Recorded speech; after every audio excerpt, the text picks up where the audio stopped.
This podcast of the Equine Forum is brought to you by the University of Louisville Equine Industry Program at the College of Business. It all begins in 15 seconds right after this word from our podcast sponsor. The University of Louisville Equine Industry Program at the College of Business is now offering a graduate certificate, which can be completed in 15 or 30 weeks and be done as a standalone or used as 20% of your MBA. Classes at both the undergraduate and graduate level are forming now for August. From the rail to your radio, this is the Horse Racing Radio Network. With a furlong to run on the outside, here comes Dynamic Spy with Sky Commander. The Oxley entry is 1-2 in deep stretch. It'll be a civil war between those two. Dynamic Sky very impressively 3 parts of a length. And Jackie's Warrior remains undefeated here at Saratoga, and he wins an unprecedented Grade 1 stakes at the Spa for the 3rd straight season. Jackie's Warrior, a true thoroughbred champion. Welcome to the Equine Forum, presented by TwinSpires. Olympiad in front inside the 8th pole. Then American Revolution. Down at the rail is Untraded. They're inside the 16th pole. And Olympiad leads American Revolution. Olympiad gets the gold in the Jockey Club Gold Cup. I think you have to be realistic, and you kind of have to know that it really is a long way to go to get these horses there. But yeah, I think from top to bottom, yeah, for sure, we've got more in just numbers. Yes, we obviously had a very good hand a couple years back with Mandaloon and Essential Quality and Caddo River. So we're going to be put in positions where we're going to have to run a few of these against each other, well, like we did on New Year's Day with Victory Formation and Angel of Empire. So they'll sort themselves out. Now here's Mike Penna. That's trainer Brad Cox, who joined me on this show last Saturday talking about his army of talented 3-year-olds on the road to the Kentucky Derby. Will one of them provide Brad with another garland of roses? We will know that answer coming up in just about 112 days, 9 hours, 43 minutes, and 11 seconds from right now. Good morning once again, everyone. It is indeed post time for the show that launched a network. This is the Equine Forum, all presented by TwinSpires, right here on the Horse Racing Radio Network. Mike Penna, Baron of the Backstretch. As always, happy to have you back in the starting gate with me here this morning, right up until 11 a.m. Eastern on Sirius 216, XM 204, affiliates in Lexington, Louisville, and across the country. And yes, streaming worldwide and podcast on our website, horseracingradio.net. And don't forget, you can listen to podcasts of this show and all of our shows on our website or wherever you are accessing your podcasts. Well, Brad Cox, who currently has 6 of the top 15 3-year-olds on the Derby points list, is sitting pretty here in the middle of January. But as you heard in that soundbite in the open to today's show, he is well aware that it's only mid-January and there is a long way to go until the first Saturday in May. Another trainer whose name is often included when talking about the Derby picture is dual Hall of Fame trainer Mark Casse, who is going to be joining me this morning at 9 o'clock Eastern.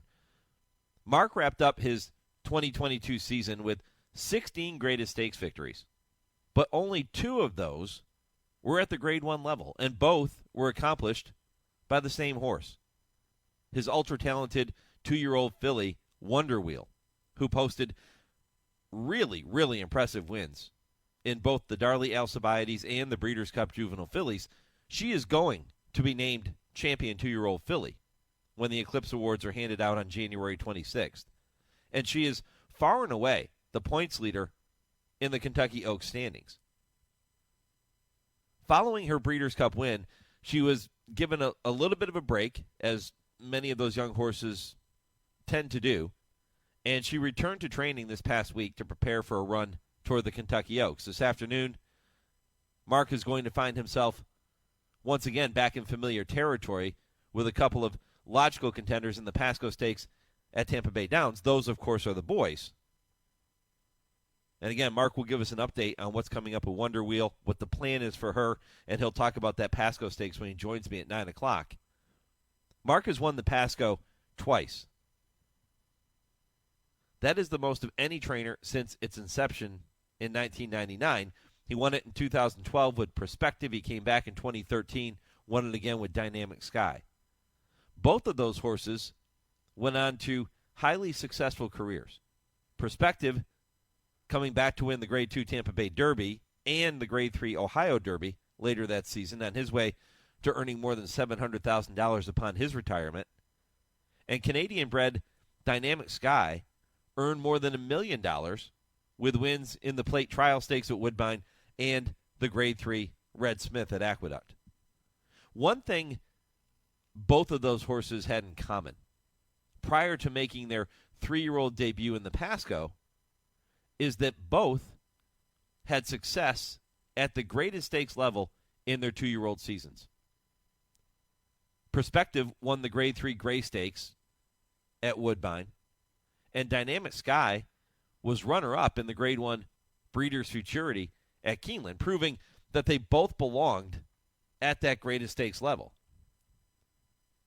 Today, Mark is going to saddle Champion's Dream and Armstrong in hopes of adding to his record win total in the Pasco. And if history is going to be our guide, it would appear as if Champion's Dream, who is 6-5 on the morning line, should be a really, really serious horse this year, and maybe, if he stays in training, into his 4-year-old season. Like Perspective and Dynamic Sky, his 2-year-old foundation includes greatest stakes success with a win in Aqueduct's Grade 3 Nashua in early November. So he fits the Mark Casse profile, if you will, for horses that have started their 3-year-old campaign in the Pasco and gone on to do big things. Armstrong, 6-1 on the morning line, the lesser regarded of the two from that measure, is 2 for 3 to begin his career. And he exits a stakes win, but not a graded stakes win. This Pasco is not a graded stakes either, so he is yet to compete in graded stakes company. And in case you're wondering how history views the Nashua and Pasco stakes when it comes to producing the winner of the Kentucky Derby, it has never happened for horses coming from either of those races. So Champion's Dream may not be, he could be, but Champion's Dream may not be your Derby winner. If you go by history, he won't be. But don't be surprised if you're watching a horse today who is going to be heard from in some pretty big spots down the road. And again, Mark will be here at 9 o'clock to talk about Champion's Dream and give us the update on the presumptive 2-year-old filly champion, Wonder Wheel. I'm also going to spend some time today celebrating the 2022 Media Eclipse Award winners. Last week, I opened the program thanking all of the people who played a significant role in Horse Racing Radio Network winning our 3rd Eclipse Award this year. And this morning, you're going to hear from the other Media Eclipse Award winners discussing their winning contributions. It begins with photographer Wendy Wooley, coming up in just about 6 or 7 minutes from right now, 8:15 Eastern. Her photograph of the finish between Hot Rod Charlie and Rich Strike in the Lucas Classic is the winning photo. And it's fantastic. We're going to post it on our social media page so you can go take a look at it. Very deserving. So I'll talk to Wendy about what went into capturing that moment. Trainer Tom Law going to be with me at 8:35 to talk about his article focused on last year's Preakness. Writer Tim Layden at 9:20.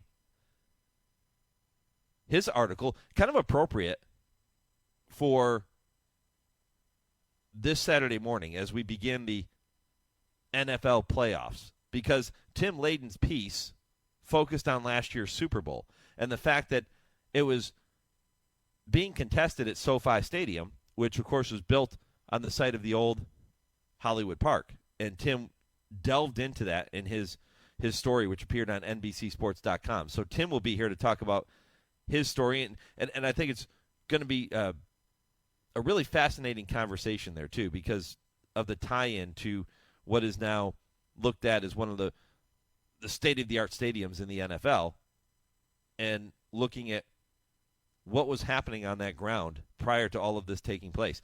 NBC Horse racing producer Lindsay Schanzer will be with me at 9:40. They, of course, awarded the Eclipse Award for their telecast of the Breeders' Cup, and looking forward to visiting with Lindsay to talk about everything that went into putting that show together, too. So we will honor the other Media Eclipse Award winners on this program here today. Hour number 3 begins with James Scully and the TwinSpires Triple Play. He'll be here with 3 races you can keep an eye on and bet any way you'd like, but just do it at TwinSpires.com. Kurt Becker's Stroll to Racing History coming up at 10:20, and Dale Romans, Tim Wilkin will both be back here for this week's I Ask, They Answer at 10:30 Eastern. Plenty of things to talk about with Dale and Tim, and I think you're going to enjoy this show coming up at 10:30. Poll question today, the NFL playoffs beginning today, so which current jockey is the horse racing equivalent to Kansas City Chiefs quarterback Patrick Mahomes? Patrick regarded as maybe the best quarterback in the league, certainly one of the most dynamic, if not the most dynamic. So with the NFL playoffs beginning today, which current jockey is the horse racing equivalent of Chiefs quarterback Patrick Mahomes? You can go to @HRRN on Twitter, Horse Racing Radio Network on Facebook to cast your vote for the jockey you feel most resembles Patrick Mahomes in his ability, in the things he does which are unique that nobody else does. If you don't do social media, that's cool. Just email the show, Mike@horseracingradio.net, and let me know your thoughts, and I will update you on those answers later in the program. All right, when we come back, I welcome Wendy Wooley. She will talk about her Eclipse Award-winning photograph, and she is the first of several Media Eclipse Award winners you're going to hear from here this morning. This is the Equine Forum, presented by TwinSpires on HRRN. Race to TwinSpires, where you can unlock a $25 risk-free bet. Just use the code HRRN25 when you sign up. And if your first bet doesn't win, TwinSpires will refund your account up to $25. Wagering on the app is fast with free past performances, insider picks, and power plays every day you wager. TwinSpires. Download the app today to earn your $25 risk-free bet. Void where prohibited. For terms and conditions, visit TwinSpires.com. Must be 18 or older, 21 and older where applicable. For help with a gambling problem, call 1-800-GAMBLER. Airdrie Stud is proud to announce the arrival of Grade 1 winning millionaire Happy Saver for the 2023 season. Happy Saver boasts one of the most important female families of the century, as his third dam is Broodmare of the Year Weekend Surprise, dam of the legendary AP Indy. Undefeated in his first 5 starts, Happy Saver capped off his perfect 4-for-4 season with an emphatic victory in the historic Grade 1 Jockey Club Gold Cup. And Happy Saver stays undefeated. He steps up and he wins the Grade 1 Jockey Club Gold Cup. Airdrie Studs, Happy Saver. Think about it. There's plenty to bet on at Gulfstream Park this January with the return of the championship meet, featuring live thoroughbred racing Wednesday through Sunday and the $3 million Pegasus World Cup on Saturday, January 28th. Enjoy the races outdoors from the Carousel Club or cool off in a private suite or a restaurant 10 Palms. For stake schedules, reservations, and tickets, head to GulfstreamPark.com. You're listening to the Equine Forum on HRRN, presented by TwinSpires. They're at the quarter pole. Art Collector and Hot Rod Charlie head-to-head off the turn. Happy Saver, as usual, is coming with a run. And here comes the Derby winner. 1 furlong to go. Hot Rod Charlie has to dig in, but Rich Strike has swept to the lead. It's Rich Strike in front. Hot Rod Charlie fights with him to the wire. Rich Strike and Hot Rod Charlie desperately close. Oh, it's a photo. Hot Rod Charlie and Rich Strike noses apart on the wire. Hot Rod Charlie came back to make it very tight.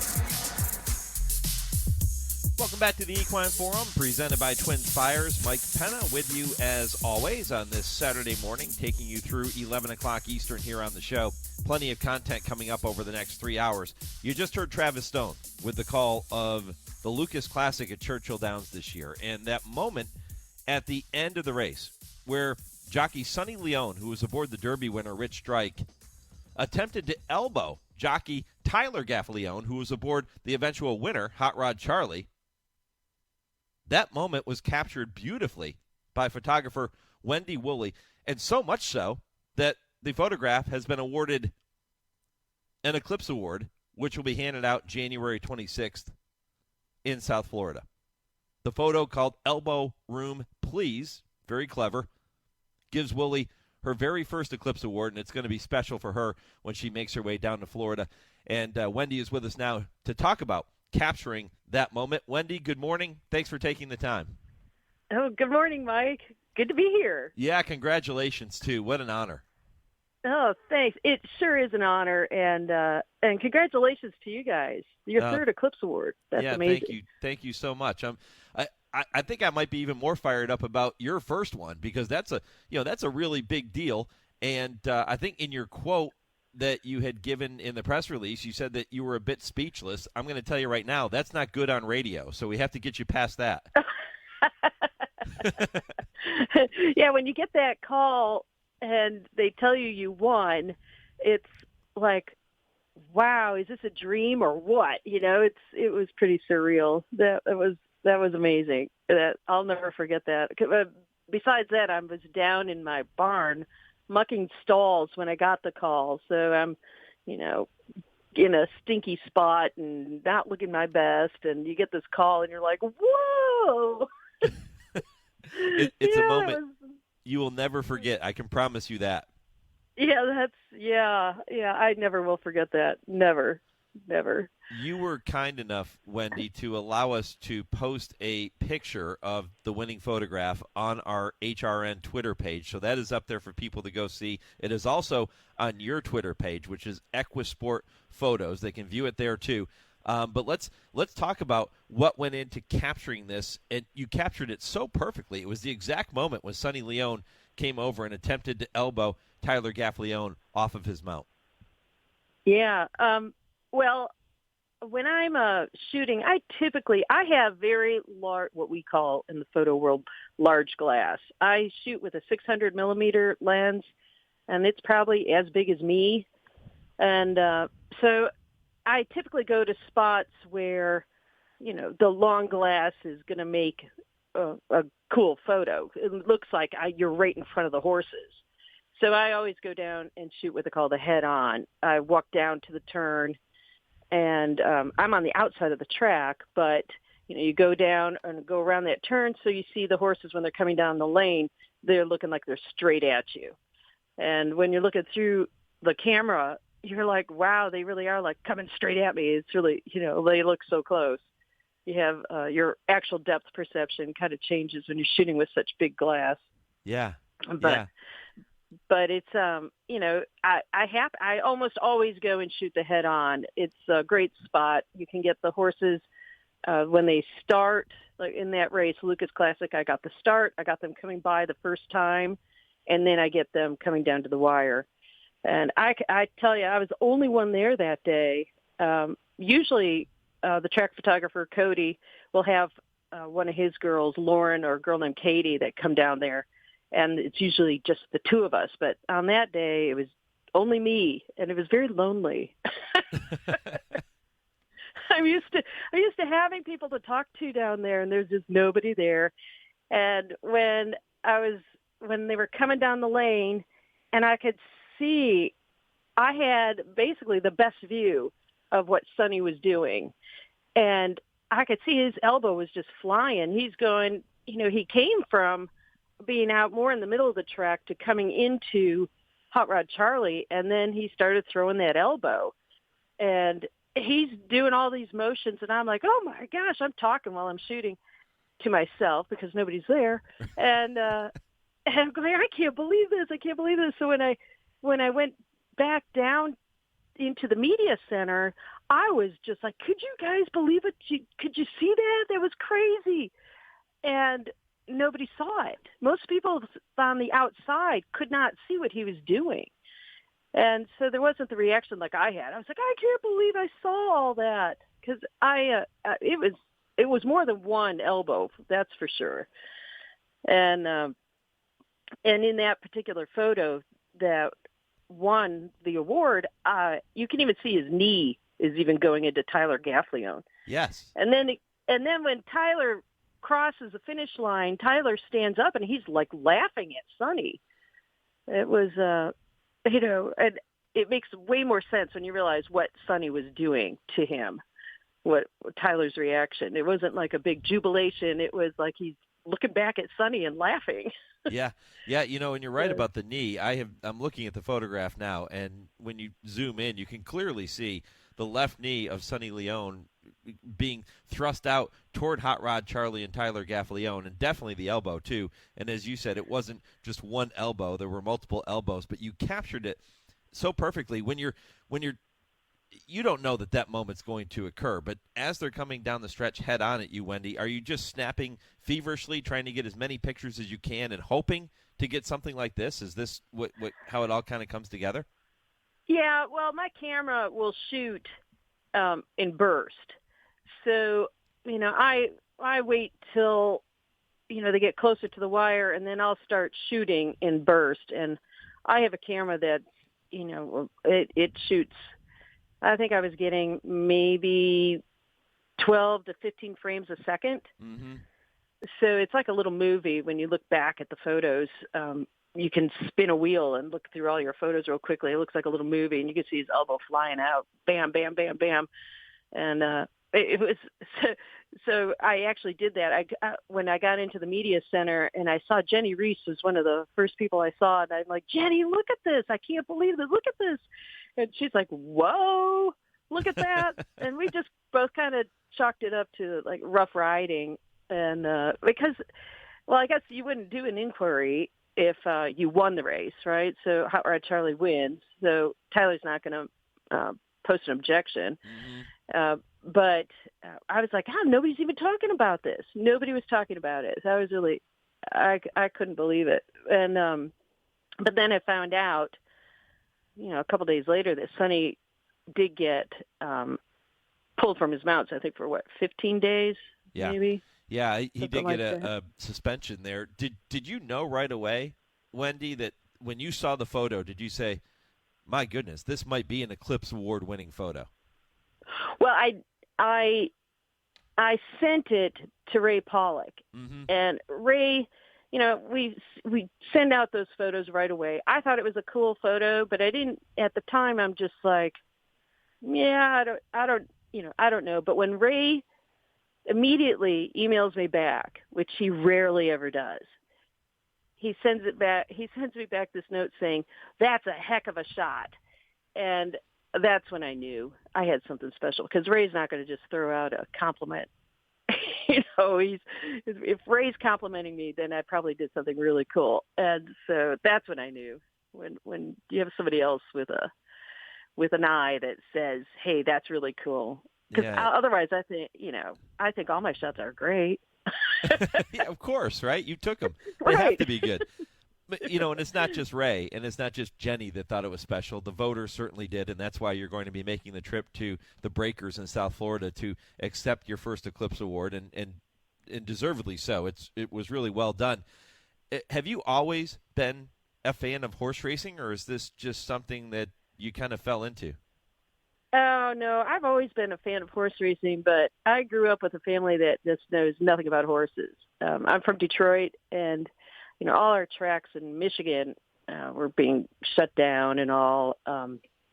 Boy, I remember when Wayne Catalano was a jockey at Detroit Racecourse. That was wow. Going back. And, but I loved racing, and, my family just wasn't that into it. And then I eventually life took me in a little bit different direction, and I kind of fell out of keeping in touch with horse racing. But then when Barbaro came around, I really got interested in horse racing all over again. So I started, I also got into photography around that same time. So I was helping out with Cantor in Michigan. I would go down to Great Lakes Downs, which is no longer open, and photograph horses that were up for adoption. And I got back into the whole horse racing thing all over again, and started shooting in Chicago. I started to work with Eclipse Sportswire way back when, and and then the rest is just history. I just got more and more into it, and now it's a full-time job. Yeah. So. Yeah, and I'm on your website now, equisportphotos.com. It's your website along with your husband, Matt, who works with you here with the company. And the one thing that strikes me, and correct me if I'm wrong, but watching these pictures scroll across the screen on the homepage, there is so much color in the race shots, the silks, the colors of the sky, the colors of the turf, the dirt course, all those types of things, which as a photographer, you're trying to capture and bring to life. And there are some amazing shots here, including a steeplechase one with the horses going right over the fence. I want to know how the hell you got that one. Were you sitting underneath the fence? No, that's with your remote camera. And wow. You set up a camera in a spot like that, and then you have, it's kind of like a garage door opener that you push a button and it'll fire the camera for you as the horses are going over. Yeah, that's fun. That's fun. We like doing shots like that. We want people to say, "Boy, how did you get that?" whenever you take a shot. So yeah, I did. Fun. I did when I saw that picture. That was the first thing that came to mind. Boy, how did you get that? And I'm wondering that with a lot of these photos that are on here, how did you capture that exact moment, that exact lighting?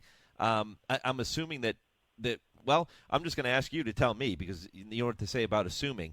But when you're trying to capture the perfect photo, are there protocols you try to follow, or do you just shoot and hope for the best? Oh, no. You got to know your equipment, and you got to know how to set up your gear and get all the settings right so that you can bring out the colors that you like and get that action. You're typically going to be shooting in a burst so that when you go through your photos, you can find the one that has say like the best leg position. I always like the horses to look their biggest and boldest, big chest and legs out, and that's some people like the forelegs off the ground. That's not necessarily my favorite, but that's a lot of people like that, and so then you can, when you shoot in a burst, you can pick that out. But the hardest part is getting the settings because Mother Nature is who you're working with, and she can change in a heartbeat. Yeah, you can start the race and it's bright and sunny, and that race can end and it's cloudy, and so you set up the camera as best as you can, and then there is at the end, after doing all the work that you can, it's luck. So, like in my case, I was lucky that I had such a great view of what Sonny Leone was doing. Right. Other than this photo, Wendy, what are a couple of your other favorite photos that you've ever taken? That I've ever taken? Yeah, racing photos. Well, yeah, one of my other favorite photos I got an honorable mention in the Eclipse Awards for was with American Pharoah winning the Breeders' Cup Classic. And, that was pretty special. I love American Pharoah, and we kind of followed his little career. We actually photographed him as a foal when he was still with his dam. And we were shooting for the Zayats at the farm they were at Vinery at the time. Mm-hmm. And so that was kind of fun to follow his career, and then for him to do what he did, and then for me to get him in his final big race where he was winning and get an honorable mention, that was pretty special. Yeah, I can imagine so, and this one even more special. And Wendy Wooley is on her way to South Florida as an Eclipse Award winner, and for that fantastic photo. Again, you can view it on our Twitter feed at HRRN. You can also do it on Wendy's, which is Equisport Photos. Make sure you check that out because really, really great picture, and she captured it perfectly. And Wendy, I want to thank you for taking some time to tell that story to our listeners here this morning. Congratulations again. Safe travels to Florida, and enjoy every moment. Thank you, Mike. Appreciate it. All right, Wendy Wooley here on HRRN, your first Media Eclipse Award winner that you're going to hear from on the program here this morning. Coming up next, I'm going to welcome Tom Law, who writes for the Saratoga Special, and This Is Horse Racing. Tom receiving yet another Eclipse Award for his story about this year's Preakness Stakes, early voting, winning the Preakness. He wrote all about that, kind of took you behind the scenes. I'm going to talk to him next. You're going to hear from Tim Layden, who won the Eclipse Award for his story about the Super Bowl being played on the site of the old Hollywood Park. And then Lindsay Schanzer from NBC Sports will talk about their Eclipse Award-winning Breeders Cup broadcast toward the end of the second hour of the show, right around 9:40. Mark Casse will be here sandwiched in between all of those Eclipse Award winners, and he certainly fits being a dual Hall of Famer. So a lot of great content still to come. Stay with me. All of that is ahead. Tom Law is next, right after your Legends of the Turf. On November 3rd, 1923, the largest crowd ever to pass through the gates at Latonia was on hand for the running of the championship stakes. Sportsmen from Maine to California, from Minnesota to Florida were there, and filled with enormous excitement, enthusiasm, and expectation. What they came to see was a most memorable horse race indeed. Harry F. Sinclair's great Zeb, coming off a resounding win over Papyrus in a match race at Belmont Park a few weeks earlier, was to be challenged by Carl Weideman's In Memoriam and the superb My Own. The value of the race was a hefty $50,000, and there were 4 entries. The track was in excellent shape in spite of a day-long drizzle. Earl Sandy was to be aboard Zeb as usual. Matt Garner had a leg up on In Memoriam, and Earl Poole had the mount on My Own. The crowd, so huge that the infield had to handle the overflow, included James M. Cox, the former governor of Ohio, who was a presidential candidate at the time on the Democratic ticket. Cox was to present the winning owner a gold cup. There was a lot to be proven in this race. Zeb had beaten In Memoriam in the Kentucky Derby, but many observers felt In Memoriam was at less than top form in that outing. It was 3:38 in the afternoon on that November 3rd of 1923 when the 4-horse field reached the starting gate at the head of the stretch. Starter William Hamilton had his hands full in spite of the small field, and it took 3 minutes to establish some form of order. But when they aligned to his satisfaction, he got them away to a perfect start.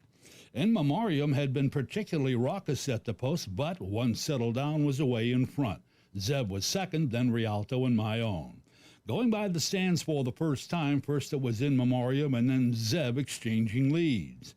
Zeb then assumed command with My Own moving up to second, In Memoriam third, and then Rialto. Zeb was being settled into stride and well rated into and on around the turn and continued to set the pace down the long backside. It did not appear, however, that Zeb was running with his customary long, smooth stride. At the far turn, Earl Sandy appeared to be having trouble rating Zeb, and it now looked to be which challenger would be the first to corral the leader, In Memoriam or My Own. As they hit the top of the stretch in the run for the wire, Mac Garner asked In Memoriam for extra speed, and he got it as he pulled even with Zeb. Sandy dug in on Zeb and asked his big brown colt, who was wearing blinkers, for reserve speed and energy. My Own, under Poole, was not far back, but was flattening out. In Memoriam got by Zeb at the 8th pole, even though Sandy was whipping and driving for all he was worth on the gallant Zeb, who was soundly beaten the last 16th. In Memoriam had gained sweet revenge for the Derby defeat and coasted home a winner, and after In Memoriam had won, owner Carl Weideman said he had known all along his horse could whip the other 3, all of whom had been shipped in from the east. Quote, "There never was any doubt in my mind that In Memoriam could trim Zeb or My Own. My colt's win today bears that theory out. None of the Easterners had any excuse to offer, and I acknowledge their sportsmanship as none of them tried to alibi," unquote. A great moment, the Latonia Championship Stakes, November 3rd, 1923, when In Memoriam with Zeb and My Own in thoroughbred racing.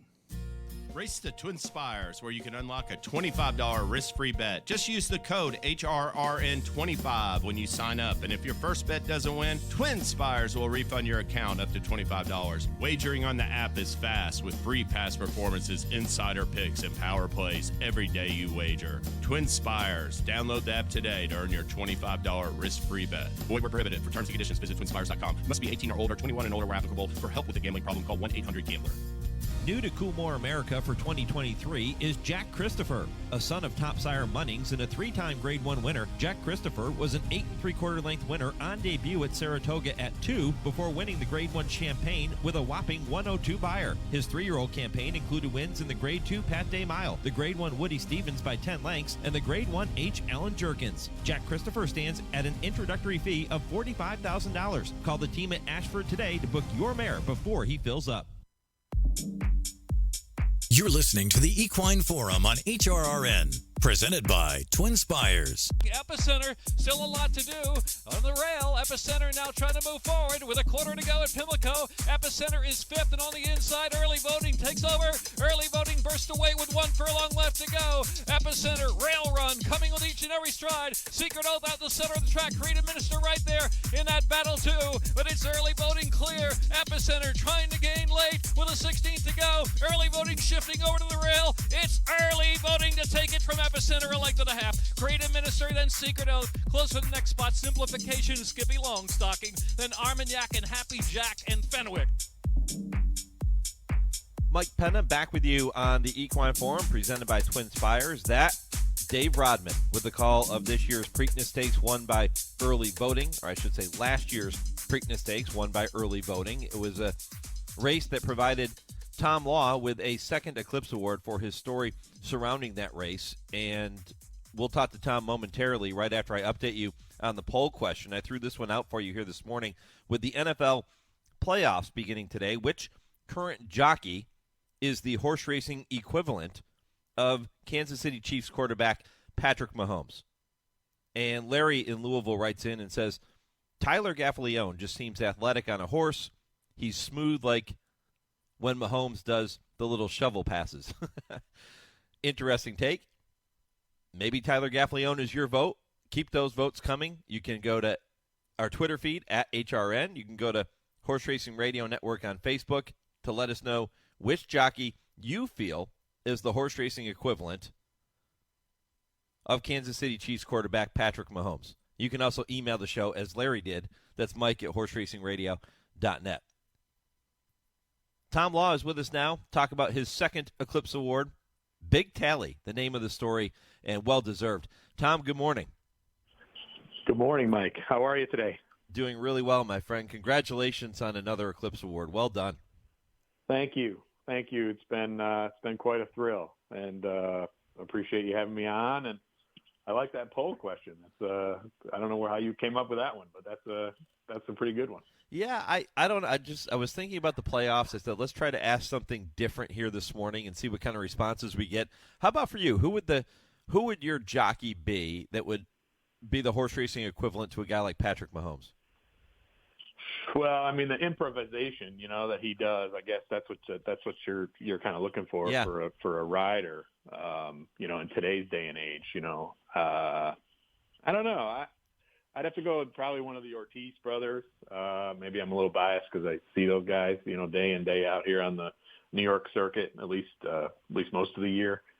And maybe it's just fresh in my head thinking about Jose Ortiz and early voting back in the Preakness and kind of looking at the spread here in Mid-Atlantic Thoroughbred from the story that got me the Eclipse Award. Yeah. How about Joel Rosario? Would he fit the bill for you? Oh, absolutely. Yeah. Yeah. I mean, he's to me, day in, day out, big stakes, big money on the line. He's as good as anybody, and almost as good as anybody that's ever been. I mean, he's strong. Yeah. I mean, yeah. Hall of Fame's coming for him soon. I thought about asking a question regarding Tom Brady, but it's always difficult for me to talk about Tom Brady on any show. We got to go Mike Smith, right? Mike Smith, John Velasquez, right? I think Johnny V or Mike. Absolutely. Have to be. I'd put those guys right in there with him for sure. Have to be. Yeah, have They're to legends be. Too. Yeah. Well, you're becoming legendary with all these Eclipse Awards. What are you going to have room for all these Eclipse Awards now at the house? I don't know. I need some advice from you on extra space. What do you do when you have multiples? This is only number 2. And it's been a little bit of water over the bridge, over the dam, so to speak, since the last one. But I'll find room here in my little house here in Saratoga. Yeah, happy to make room for those, and again, well deserved. Let's talk about the story. I mentioned that it focused on early voting, winning the Preakness Stakes, but not just the horse, but his connections too, and trainer Chad Brown. Take me inside the story.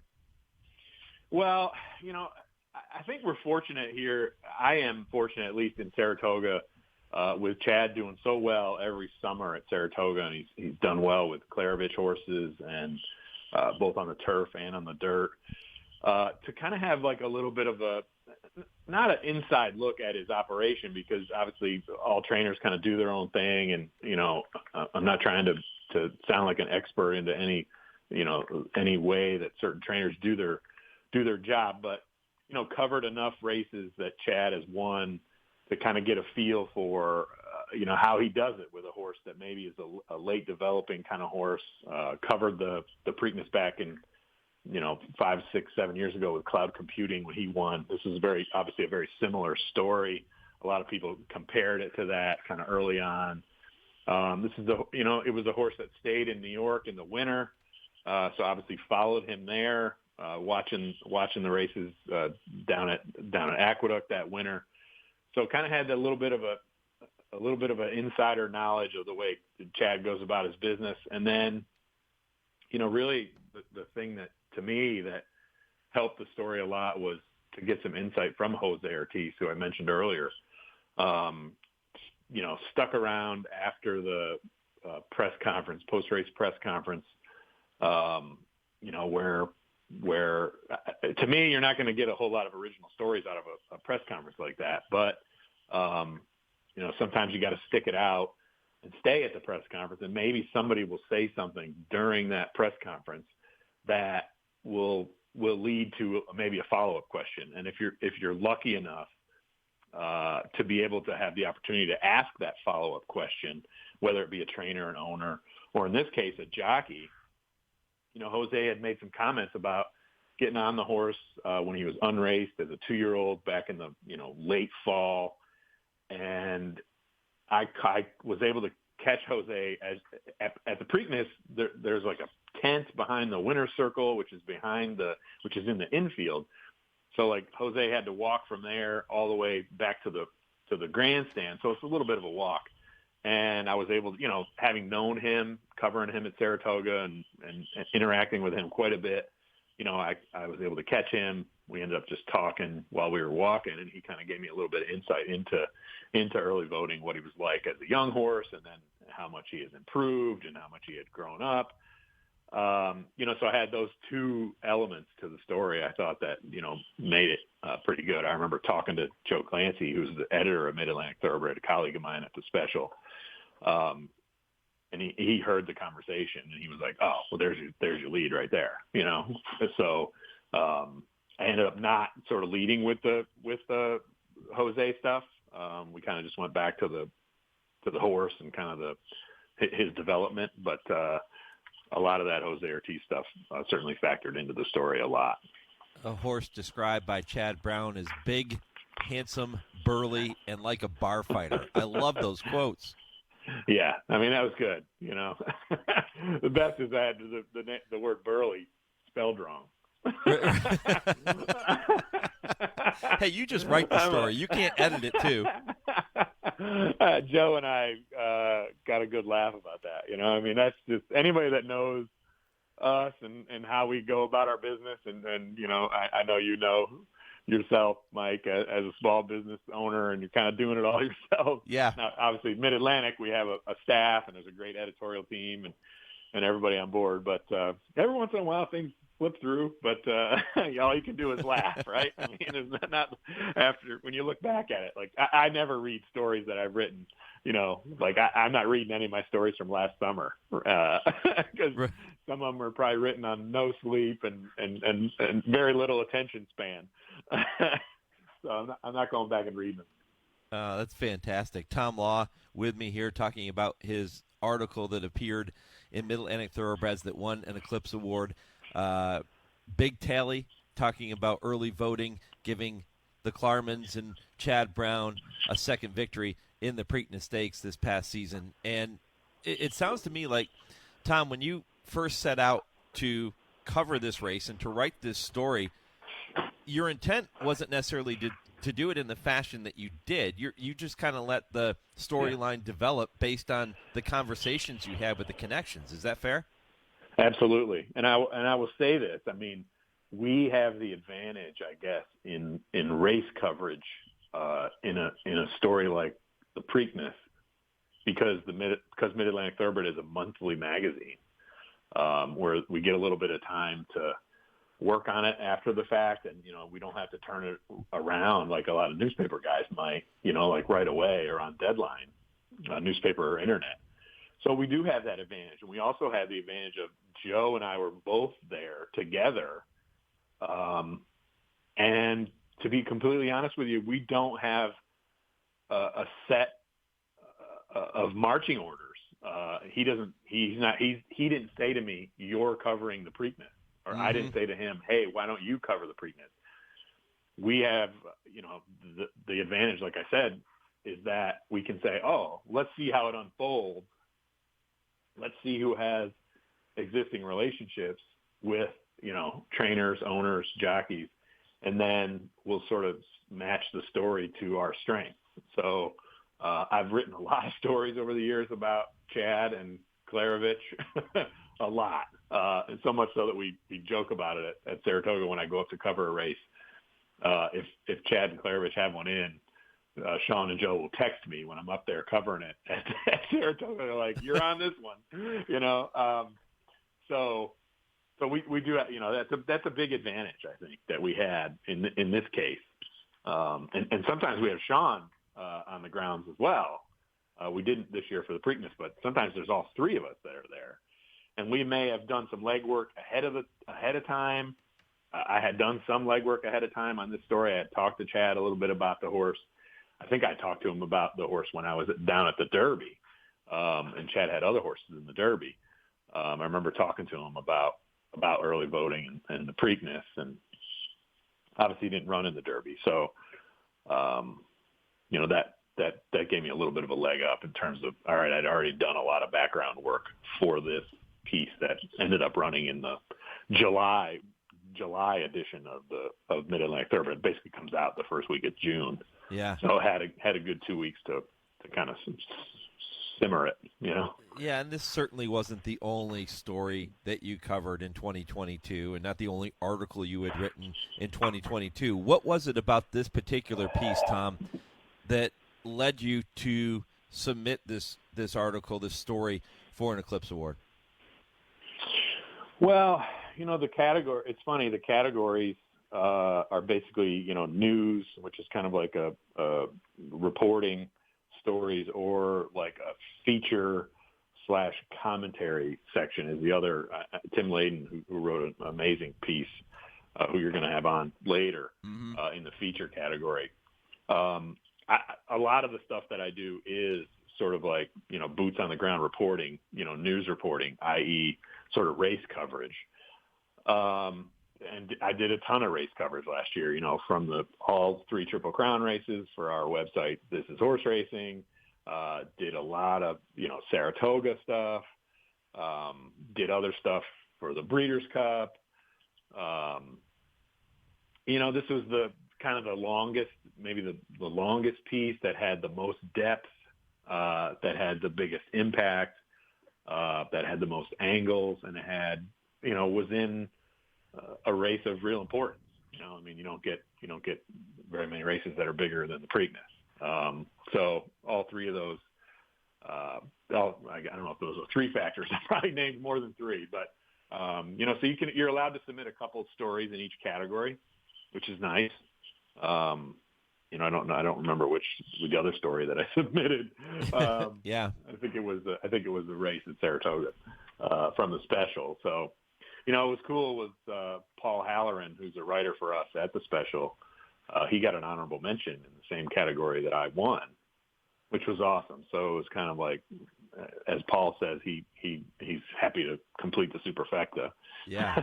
Yeah. But, and to get an honorable mention means that he got a first place vote from one of the judges. So that was awesome. I was really excited for that. He wrote really the first story about Cody's Wish, when Cody's Wish had won the Forgo at Saratoga, and kind of told the story of Cody, the little boy Cody, and of course the horse. And, it was amazing. Of course, everybody knows the story real well now. But he did the piece then, talked to the little boy's parents. It was great. So yeah, that was almost as exciting. I was really excited. I'm not trying to be like a humble bragger kind of person or anything, but when I saw that Paul had finished honorable mention, I was so excited. It's nice to see the special be acknowledged, and it's great to see Mid-Atlantic Thoroughbred be acknowledged as well. Yep, and the fact that everybody, how hard Paul works in not just that story, but all the stories that he puts together, right? And he knows how hard you work, so there's that mutual respect there too. So it always kind of ties together. You talked about in the beginning of the conversation, listening to the post-race quotes and the conversation you had with Jose Ortiz, and you talked about maybe an advantage, I'll call it an advantage, with the relationship that you had from working with Chad Brown in the past and having that access and the relationship you had there. Was there something that either of those individuals told you, or something that came out in this story that maybe surprised you, or you learned something different that you didn't already know about them as a person or as a trainer, as a jockey? Well, sort of the detail that Jose gave me about going to the barn the first day that he breathed the horse and how the horse was acting in the shed row. And I could really see it. There's those moments that you get talking to people, either in a press conference situation, and then sometimes you get the same kind of interaction with them when it's one-on-one, but sometimes you don't. And when you don't, that's when you really need to pay attention, and you really need to absorb what people are saying. And I could just tell by the way he was talking, you could almost see it in his eyes, just kind of talking to him, reliving that moment. And I just thought to myself, this is great insight from a guy that day in and day out gets on horses and in the mornings, and there's really a lot more to racing than a lot of people realize. These guys going out in the morning and riding horses in early December, getting on horses that trainers are hoping will pan out and be successful the following spring and summer. So there's a lot of lead into it. And it was just great to hear him describe, the horse walking down the shed row and kicking the water buckets all off, and the feed tubs were all over the place. And he was kind of like, I got to get on that horse. Right. The way he said it was like, oh man, this is just great. Yeah. The next thing you know, the horse is winning the middle jewel of the Triple Crown. Yeah. Those stories are invaluable, and people don't realize how those things come together. And we see these horses shine on our sport's biggest stage, but there are always things at play before we get to that point, and that's a great story, Tom. And this whole thing was fantastic, and I want to congratulate you again on this award, number 2 for you. Enjoy it, my friend. Congratulations, and all the best here in 2023. Let's do it again.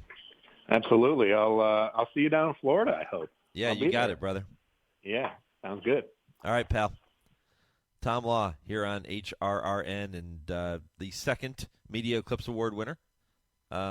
You've gotten a chance to hear a couple of stories. First, Wendy Wooley talking about her photograph that won the Eclipse Award. Now Tom Law. Coming up in the second hour of the program, Tim Layden and Lindsay Schanzer, both Media Eclipse Award winners with their respective stories, and Lindsay, of course, winning with the NBC broadcast of the Breeders' Cup. But after this commercial break, I will get you ready for the rest of the show, and we'll get ready to welcome dual Hall of Fame trainer Mark Casse, who will be here at 9 o'clock. We'll take a break from the Eclipse Award talk, and we'll talk to Mark about the Pasco Stakes, and he'll give us an update on his likely 2-year-old filly champion, Wonder Wheel. That's all ahead. This is the Equine Forum on the Horse Racing Radio Network. Hi, Tony. Hey, Matthew. There's a reason why Tony's Steaks and Seafood is my favorite restaurant. It's because I want to feel part of the family. Isn't that right, Tony? That's right. There's a saying on the wall that I truly believe in. There's always room for one more at our table. We just want you to be part of our family. And believe me, you will be. It's Tony's Steaks and Seafood right across from Triangle Park. Visit them at TonySteaksandSeafood.com. Did you receive a call or message that mentioned Social Security and demanded immediate action? Did the caller know your social security number or other personal information and tell you that your social security number had been used in connection with the crime? Did you feel worried that your social security number might be suspended, your bank account might be frozen or seized, or you could be arrested? That is not the Social Security Administration. Social Security will not threaten you, demand your personal information or instant payment, email or text you pictures or documents, or use a real government official's name to gain your trust. Social Security does not accept payments by gift card, prepaid debit card, internet currency, or by mailing cash. Criminals use these forms of payment because they are hard to trace. Do not be fooled. Hang up. Ignore them. Report this criminal activity to the Social Security Administration Office of the Inspector General at oig.ssa.gov. Produced at U.S. taxpayer expense. 1 in 3 adults has prediabetes. 1 in 3. That means it could be you, your football buddy, your football buddy, or you, your best man, your worst man, you, your dog walker, your cat jogger. While 1 in 3 adults has prediabetes, with early diagnosis, prediabetes can be reversed. Take the risk test at doihaveprediabetes.org. Brought to you by the Ad Council and its prediabetes awareness partners. James Brown and Bill Cowher welcoming you back to Dennis Melvin's house. It's time for the Midnight Snack Run. This is one tricky obstacle course. Sticking to healthy habits in this kitchen is going to take focus and determination, but it can be done, JB. He's already entered the snack part of the course, and he's eyeballing a jar of chocolate candy. That is tempting right off the start. Uh-oh, he's reaching, Bill, but he pushes it away. Great stiff arm. He's approaching a plate of delicious-looking iced cookies. Oh, Dennis, you only want one of those. He blows right by him for the apple. Oh, the fridge. It's make or break time, JB. He stares down some rich-looking treats. Uh-oh, looks like he's headed for the soda. Wait, he jukes left, grabs the water bottle, and shuts the door with his elbow in record time. Unbelievable move. I gotta see that again. And he's out. He even turned off the light. That's the way you execute a midnight snack run. Stand Up to Cancer and Rally want you to reduce your risk for cancer. Go to takeahealthystand.org. You're listening to the Equine Forum on HRRN, presented by TwinSpires. They're all in line. And they're off. Spendthrift Farm presents Calling All 3-Year-Olds with Bobby Neuman. There were 2 stakes for newly turned 3-year-olds last weekend that offered valuable Kentucky Derby points to eligible horses. Let's start at Aqueduct, where the Jerome Stakes was held on a track rated good over the 1-turn mile Saturday. Arctic Arrogance was coming off a nice second-place finish in the Remsen Stakes, and the Linda Rice trainee was sent off the solid 6-5 choice. But up-and-comer Lugan Knight was in good form too and had other ideas. He narrowly took the lead from the favorite right out of the gate, and those two basically ran 1-2 all the way to the finish line. Lugan Knight won by a half a length and covered the mile in 1:37.3, earning 10 Derby qualifying points for his effort. His trainer, Michael McCarthy, indicated he would likely remain at shorter distances for the immediate future, targeting the Grade 3 Gotham at Aqueduct on March 4th. That, like the Jerome, is a 1-turn mile. Runner-up Arctic Arrogance may stretch back out to 1 1/8 for the Grade 3 Withers at Aqueduct on February 4th. On Sunday, Santa Anita's featured event was the Grade 3 Sham. The field of 6 lured 4 Bob Baffert trainees. Speedboat Beach was scratched and will likely stay at shorter distances for now, opting for the Grade 2 San Vicente over 7 furlongs on January 29th instead. But the other 3 barnmates dominated the Sham, with long shot Reincarnate out-knotting Newgate at the wire to hold on for the upset win. Heavily favored National Treasure was closing late, but too late, and rounded out the trifecta. Of course, none of Baffert's horses are eligible this year to earn Oaks or Derby points, and they'll have to be moved to other trainers at some point to do so, similar to what we saw with Messier and Taba last year. Once that happens, expect the best of the Baffert 3-year-olds to split between major races at Santa Anita or Oaklawn Park. The Busanda at Aqueduct is a Kentucky Oaks points qualifier for the fillies today, but the boys have to wait till next weekend for their next chance, the Grade 3 Lecomte at Fairgrounds. I'll be back with this week's top 5 list right after this word from Spendthrift.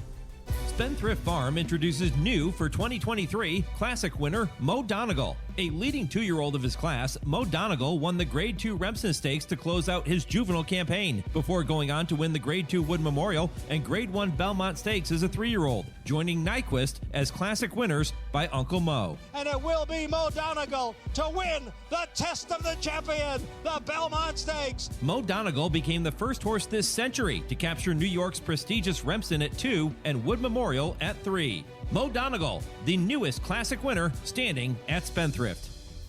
This week's top 5 list of Derby contenders looks like this. Number 5, Giant Mischief. The son of Into Mischief was way too far back early in the Springboard Mile, but still ran well. Should improve as the distances increase. Number 4, Jace's Road looked great in the Gunrunner. Could return next weekend in the LeCompte. 3, Cave Rock looked nervous and uncomfortable prior to the Breeders' Cup Juvenile and finished second when clearly not at his best. He is capable of better. Number 2, Forte, the Breeders' Cup champ, has been very professional and is getting a short rest. Next start likely in the Fountain of Youth at Gulfstream on March 4th. And number 1 is Arabian Night. The Baffert trainee isn't eligible for Derby points yet, but his maiden win on the Breeders' Cup Saturday undercard was monstrous, and he's been working consistently since that win. That's your Calling All 3-Year-Old segment presented by Spendthrift, the Breeders' Farm. That list is sure to change over the coming weeks. 112 days, 8 hours, 44 minutes, and now just 35 seconds until the Run for the Roses, Saturday, May 6th at Churchill Downs. Hour 2 kicks off next with Mark Casse, followed by Tim Layden and Lindsay Schanzer from NBC Sports. I'm back with more right after this 10-second pause for station identification and your Visit Barbados racing update. This is the Horse Racing Radio Network.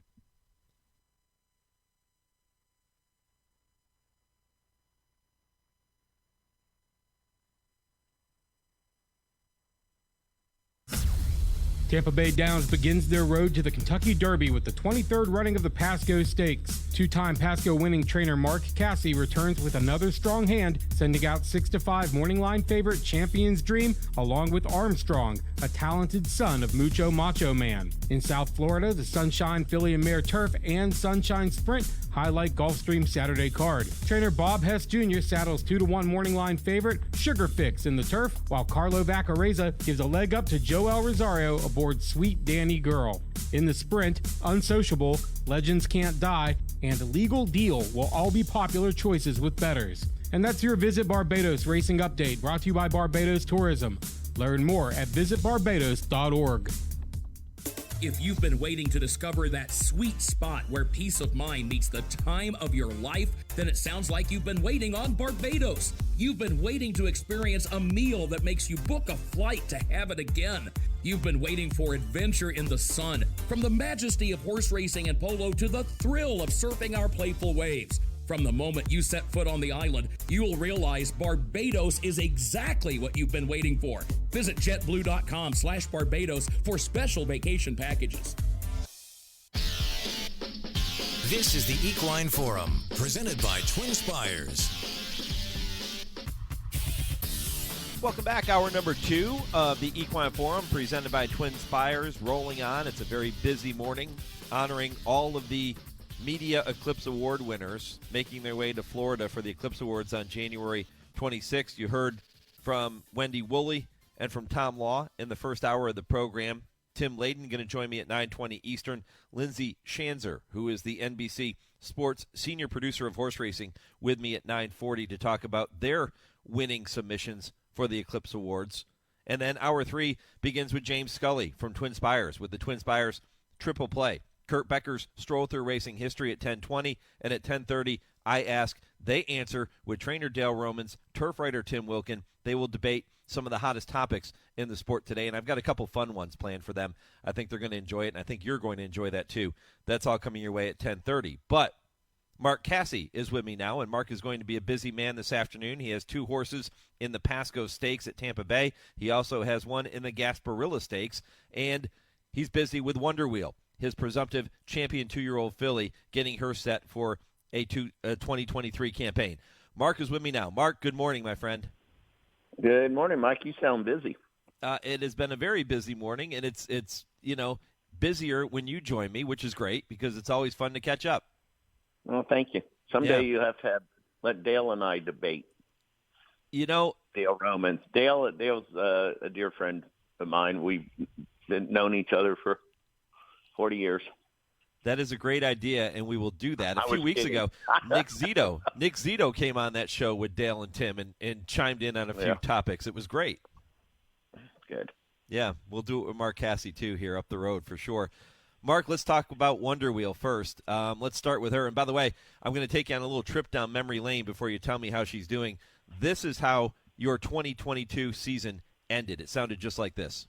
Quarter mile to go. Grand Love, Leave No Trace. They're on even terms. Chocolate Gelato, and then atomically in behind horses. Wonder Wheel has picked up a lot of ground. Scoots up the rail, still third. Has to change lanes toward the outside. Leave No Trace. Wonder Wheel has clear running.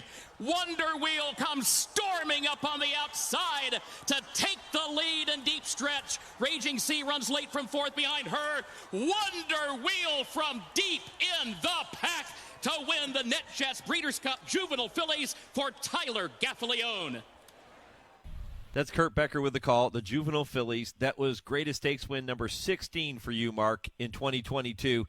Your second Grade 1 of the season, both coming on the heels of Wonder Wheel. And boy, was she fantastic in both of those Grade 1 wins. Yeah, I hadn't heard that in a while. It still gave me chills. Yeah, to listen to her. I mean, her race in the Breeders' Cup was phenomenal. You know, over the years, I've always said, you know, good horses can win when things go their way. Great horses win when things don't go their way. And to me, she proved she was great that day just because she overcame so much. When did you get a sense that Wonder Wheel could be this good? So normally the process is this. We have a lot of young horses. We keep them in our training center in Ocala, and there's horses that start showing they're a little special, and she did that. But you honestly don't know for sure until you see them run a couple times. I can remember Alan Jerkins told me, you know, long ago, never judge a horse until he started 5 times. And, you know, but to me, I thought her maiden win was very good. I thought her race at Churchill when she won the debutante, I think it was, I thought it was really good. I thought it was kind of a weak field, so I wasn't still sure. I thought she was something special. I'll tell you when she really started showing me that she was special was at Saratoga when we were training her. I would just sit and watch her and the ease in which she would do it. And then, you know, afterwards, like it was nothing. So at that point in time, you know, before the spin away, I was telling everybody that I thought she was our next Classic Empire. And the reason I was comparing her to Classic Empire, obviously we've trained, you know, good horses, Tepin, God Stormy, War Will. But Classic Empire was our last Breeders' Cup Juvenile winner, and he was champion. And I just thought I saw similarities in the two. I actually thought that she was maybe better than Classic Empire. And so I said that, and I probably spoke a little too much. Of course, my buddy Andy had something to say about it. She did get beat in the spin away. And look, my goal was always the Breeders' Cup. I was a little disappointed she got beat in the spin away, but the spin away was not my major goal. You know, my goal was to get her Grade 1, some black type in Grade 1. Because, you know, with these fillies, you never know with any horse, you know, we can be good today and finish tomorrow. So you always want to get their resume looking as well as it can, especially with the filly, you know, for the future. Because my job for any owner is to create value in their horses. And the more you do that, the longer they stay around. And so that's always an objective of mine. And so I was quite happy. I was a little disappointed in her honestly, in the Alcibiades. Really? I thought she got everything. Yeah, I thought she got everything her own way, and she should have won more impressively. But I can tell you, when I put Tyler on her in the Breeders' Cup, I said, you're riding a better horse today than you were riding in the Alcibiades. So, and I said to anybody that interviewed me or I talked to me before the Breeders' Cup, she'll have to come with a better game than she did in the Alcibiades. Mm-hmm. Luckily, she did. Yeah. She's back in training now, and at this time of year, we start talking about the newly turned 3-year-olds and their development from 2 to 3. She's had some time off. You're starting to get a look at her now. Do you see that development? Has she continued to mature? You know, she was so good at 2. I don't know how she could get much better at 3, but I gave her a little break. You know, she's a big, tall filly. She still hasn't filled out as much as she can, but she looks good. I thought her breeze the other day was nice. I'm still not sure. Initially, I had planned on the Sun Coast, which was the second week of February at Tampa. And then I kind of, you know, talking to the Greens, I said, well, we may wait for the Devona Dale, which would give us an extra couple weeks.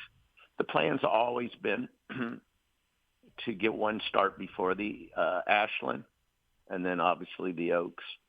So we'll see. It's still up in the air where she's going to make her first start of the year, but she trained great this morning, and I've actually thought her work the other day was good, but it's like we woke her up. She's like, oh, I remember what I'm supposed to be doing now. And so her attitude just from the breeze the other day has changed, and she's starting to focus.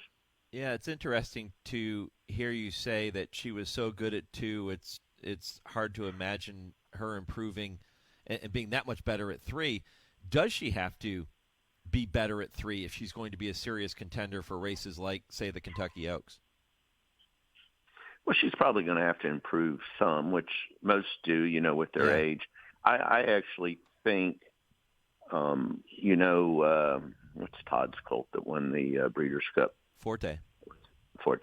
You know, obviously Forte ran a second faster than she did, but I think we had a second worth of trouble.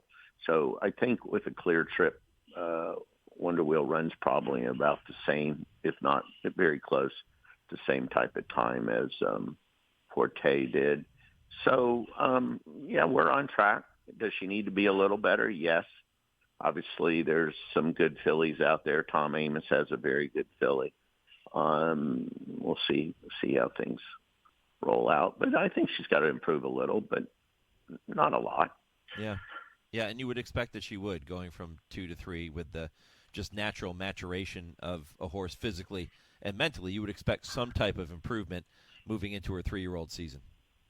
Well, Mike, sometimes, you know, you look at young horses and you say, look, they look as good as they're going to get. They're developed early, no different than people. We see, you know, teenage boys and girls that some mature earlier than others, and then you say, well, wait till this guy's 20 years old. Well, that's kind of her. She's always been a little bit on the immature side. So I would think that she would get nothing but better. Well, you're going to be looking for a third win in the Pasco Stakes later today at Tampa Bay Downs, and you've got a couple of talented runners there. And I pointed this out at the top of the show, Mark, that the one thing each of your other Pasco winners, Perspective and Dynamic Sky, who, by the way, both went on to fantastic careers, the one thing they had in common coming into their three-year-old debut in this race was the fact that they had both had some type of success in Great Stakes Company as a 2-year-old. And Champion's Dream, one of the two, he's 6-5 on the morning line for you today. He certainly fits the bill, having won the Nashua at 2. Armstrong has yet to run in a Great Stakes, so they're at two different levels in their careers. But Champion's Dream, he checks all the boxes, at least if you look back on your other two winners in the race. Yeah, I agree. You know, we Champion Dream's a little different. I guess we've got him a couple months now. We got a call from Jeff and asked if we'd like to train him, and I said, "Are you sure you want to do that?" You know, Danny had a lot of success with him, but they sent him to us. So we've had him a couple months. Trains, he trains like a good horse. I think the Nashua was a little on the weak side, the race itself. Mm-hmm. So he's going to have to improve. He's going to have to bring a better game today than he did in the Nashua, or he's going to get beat. I feel like he's training as good as he can train. So we're going to see what he is today. I expect him to run really well and be disappointed if he doesn't. Obviously, this is the first step. We're looking at the Sam Davis probably next. As far as Armstrong goes, Armstrong beat a pretty good horse, even though he won on the Tapeta last time, and it was a restricted stake. It was a good race. But now Armstrong has to prove that he can run on the dirt, and he trains well on the dirt. But you never know until you try. So both horses are in this race. This is just the next step, trying to see which direction, they send us. And so I do use this race a lot just for that reason. Yeah. Well, post time for that race at Tampa Bay Downstate of the Pasco. It's an early race on the program. Race number 6 is 3:03 Eastern, 7/8 of a mile on the main track.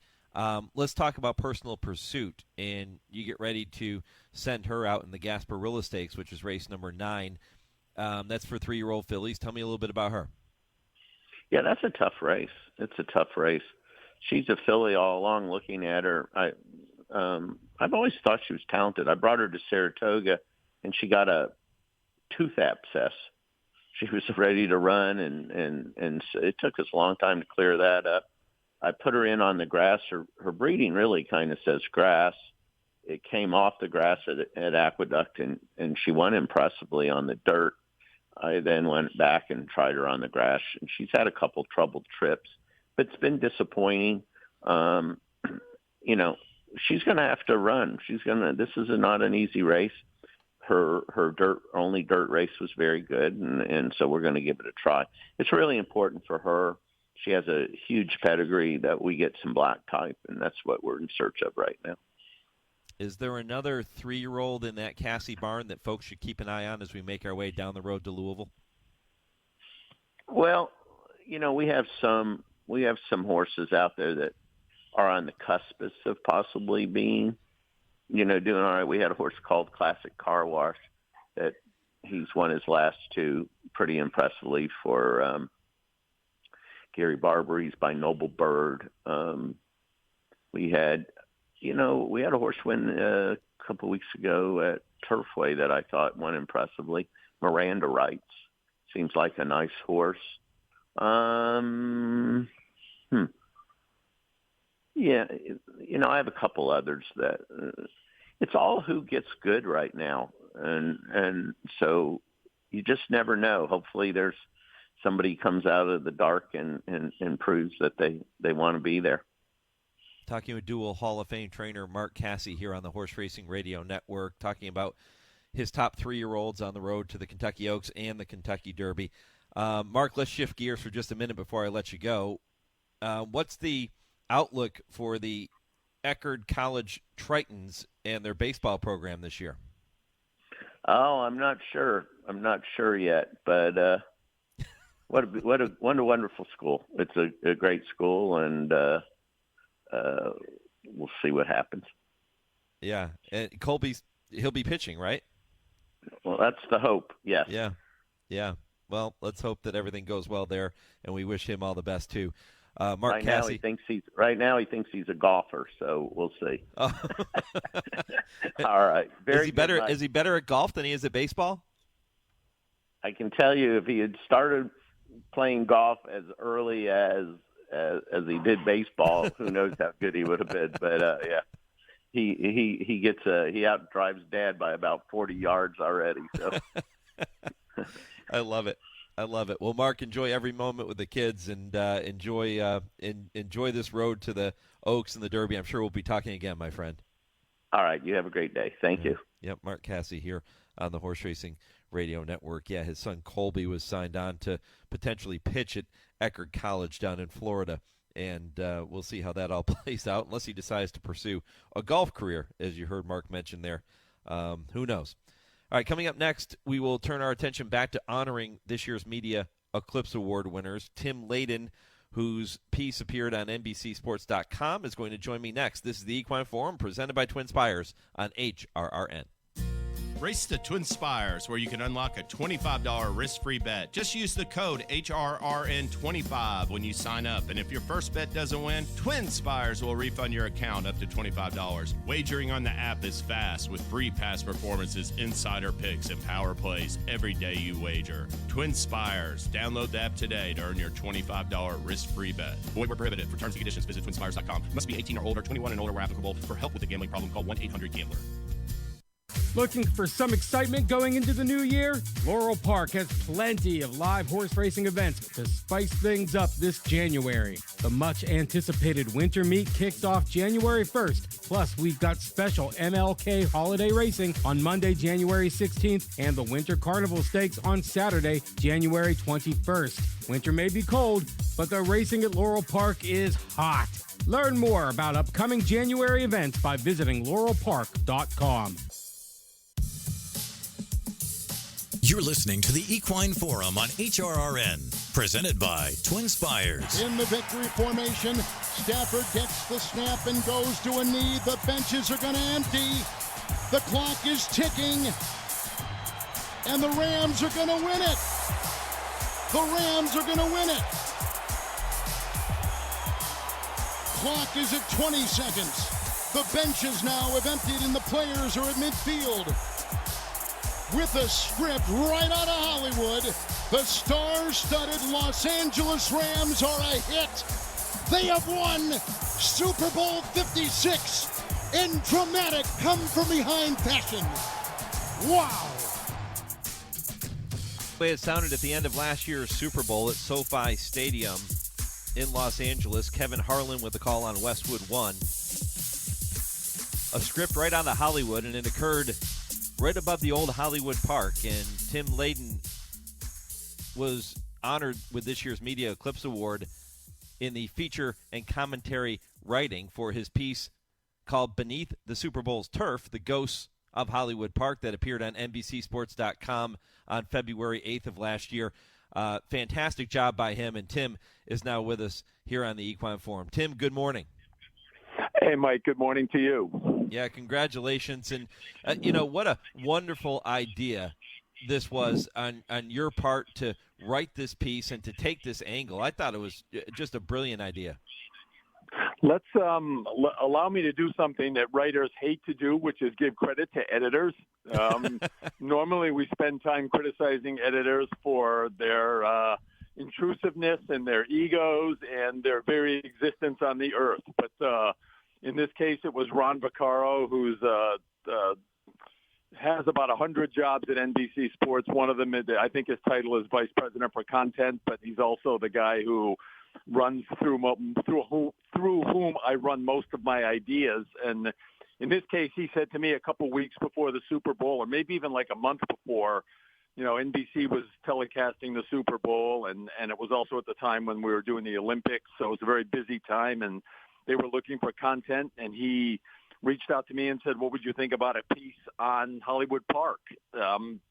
Because that's where SoFi is. And, of course, I knew that, and I've been to both places, but it just hadn't connected with me. But as soon as he said it, it was immediately just connected with me instantly, and loved the idea and dove right in.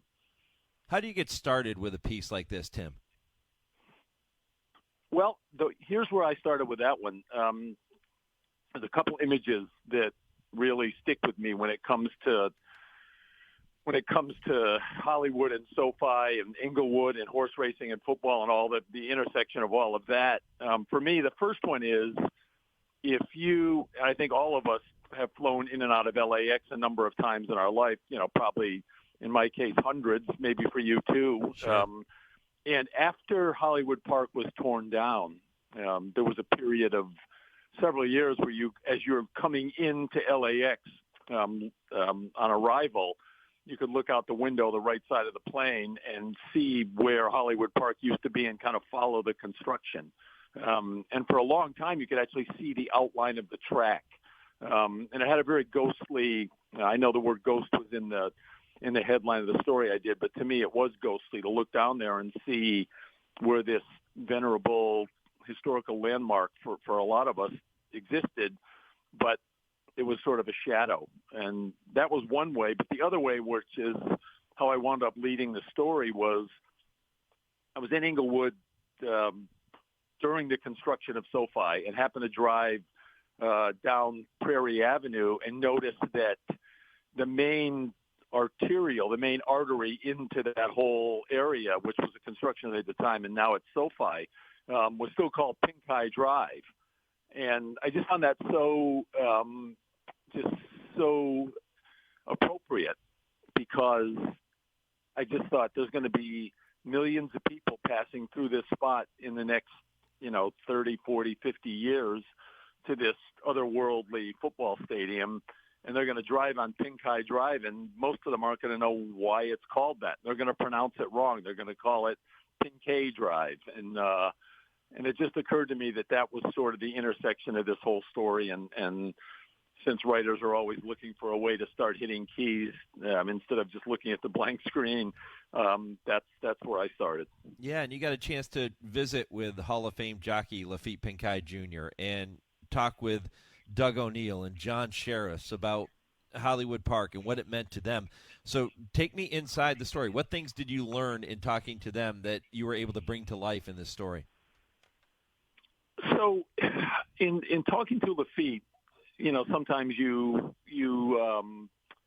seek out an interview because there's a high probability it's going to buttress a point of view or a narrative that you already have a handle on. I mean, this wasn't.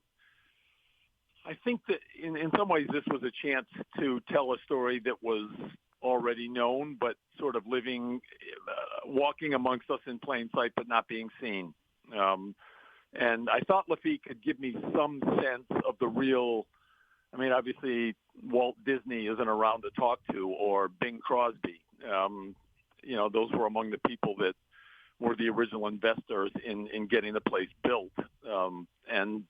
But Lafitte is a guy that had been there going back into the 60s and then into the 70s, 80s, 90s. And I just thought he would have a sense of what the place meant.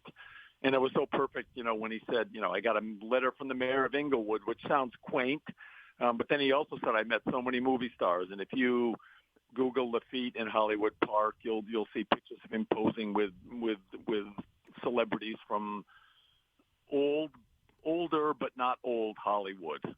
So I thought that was a way to get a sense for how big the place was. Big not in scope, but big in meaning to the racing community and to LA at large. And Lafitte provided that beautifully.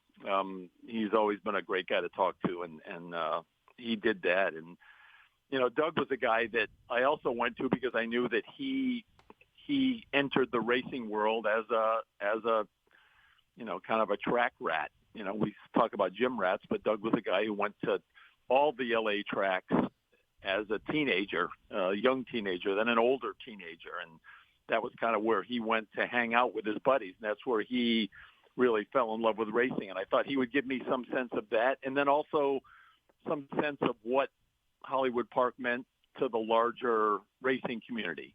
Because Doug is a racing guy. He's a funny guy and he's an interesting guy in a lot of ways, both good and bad. But he is at his core a racing guy. If he wasn't a trainer, he'd be at the track every day anyway, betting and hanging out. I thought he would give me a sense of what Hollywood Park meant to the working man. And he did. Talked about how many days, weeks, months, a year we spent at Hollywood Park. And also this wonderful story about going to the kickoff concert at SoFi with the Rolling Stones and going there and trying to look out over the vast scope of the place and get a sense of where it was that he worked. And he couldn't find it because the that, if you bet, everything's changed. It doesn't. That was part of what I tried to get at in the story, is that basically places like Hollywood Park that are bricks and mortar memories for sports fans, or if we're talking about maybe a department store that you went to as a kid with your mom and dad or something, and they're gone, it's very hard to go back to what they are now and find them. I've done that with a few places, and Doug couldn't find it. And John Sheriff, of course, I was looking for something more evocative, and John is always a guy, just like Doug, he's a racing guy, but he's also John is a little more of a philosopher. You can get John when you're talking to him. I shouldn't say you can get him. He'll go there on his own to sort of wistful, thoughtful, dreamy places. But he'll also hit the nail on the head, which he did in the last quote I used in the story, which I don't have in front of me, but it was something to the effect of, it's very sad that nobody stepped in to prevent Hollywood Park and save it, which for reasons I laid out in the story just wasn't going to happen. But he also said, and then even more so, that nobody had a plan to replace it with something else. And, the overriding theme that I was going at here was not just to evoke memories, but also to point out that in a period of really about 80 years, we've just seen this incredible flip from racing being one of the real pillars of American sports to it being in many ways a non-entity for the broader audience, and at the same time football becoming just the monstrously powerful sports force in America. And that's really a 180 flip that's occurred, and I thought Hollywood Park represented that, and John put voice to that beautifully. Yeah, visiting with Tim Layden, whose story appeared on NBCSports.com. It was a story that has provided Tim with his third Eclipse Award in the media category, and it is a good one. You can go to NBCSports.com and search for the title, Beneath the Super Bowl's Turf, The Ghosts of Hollywood Park. It will pull up that way, and you'll be able to find it and read through. And, Tim, one thing that really I thought was kind of cool, and you just mentioned it a short time ago, but the fact that you pointed out all of the other venues, famous venues in sports. For example, Forbes Field in Pittsburgh, where Bill Mazeroski hit the game-winning Game 7 home run in the 1960 World Series, and the Spectrum, where Christian Laettner, and our Kentucky listeners are not going to be happy when we bring this up, but where Christian Laettner beat Kentucky at the buzzer in 1992. All of those things are now just, they're not there anymore. And it's kind of as if, sports fans, and now in this case racing fans, are deprived of something that really was somewhat of a holy grail. Yeah, and it's just, for me, it's disorienting, Mike, because I think people's psyches are constructed in different ways, but whenever I go someplace old, or even not that old, I like to look around and sort of pick up the dirt and let it run through my fingers, metaphorically speaking. And, Hollywood Park, I probably went to the least of the three LA tracks. I've always been based on the East Coast, so I would always go to an LA with a purpose, an assignment, or visit with friends or something. But when I would go to Hollywood Park, I would always, first of all, stand in the parking lot and just look at that grandstand from the back, that Art Deco facade that was on it, that just looked like a museum piece that was the size of the Queen Mary. But it was just, and I just like to walk up and down the hallways of places where great things happened. And, you can go to Belmont and sit by the rail and imagine Ronnie Turcotte looking back at, up the stretch as Secretariat went under the wire. Yeah. But you can't do that at Hollywood Park now. You can't go and touch the place. And I know that time moves on. There's no reason Forbes Field should still exist, but it's just, I find it to be something that's missing and leaves me saddened and disoriented, but it's also instructive because of what happened to it and why it happened and what replaced it. Yeah, Hollywood Park was a special place for me. The first horse that my wife and I ever owned a little piece of. His name was Rush Rush. We flew out to watch him, and we didn't get to watch him run often because he ran in California, but we made the trip out to watch him race in an allowance race at Hollywood Park, and he actually won. And it was one of the biggest thrills we've ever had in terms of owning pieces of horses. And it's Hollywood Park is always going to be special for me because of that. And I was saddened when the decision was made to destroy Hollywood Park and then what has now become SoFi Stadium. It just, to me, something doesn't add up there. It doesn't compute. And I'm sure you learned the same thing from Doug O'Neill and from John Sheriffs and Lafitte and talking to them. It's time moves on, as you said, but sometimes it's hard to accept when there are special memories at that other place. No question. And I think that's why the human mind and spirit are valuable in remembering these things. And I think the reason people may have liked the story that I wrote, and I'm not, every time I sit down to write, it's a gamble that people will either like or hate it, but because you just don't know. And over the course of a career that's, cough, pretty long at this point, but I don't, I think that's what people connect with. I think people, there's a great episode of the famous TV show Mad Men where John Hamm as Don Draper talks about the meaning and the power of nostalgia. And, I think that story was able to tap into that a little bit, maybe. And, if you can convey to people what you feel, that's a wonderful thing, and really kind of one of the reasons I love writing. It doesn't always work by any means, but when it does, it's great. And I like stories with layers, and this one had nostalgia, but it also had a very real lesson to teach that has been taught to racing over the last few decades in a very harsh manner. And, I think, and it goes on, right? So I think that the fact that this story had both of those elements and then had some voices and it was the Super Bowl, I think the timing was good.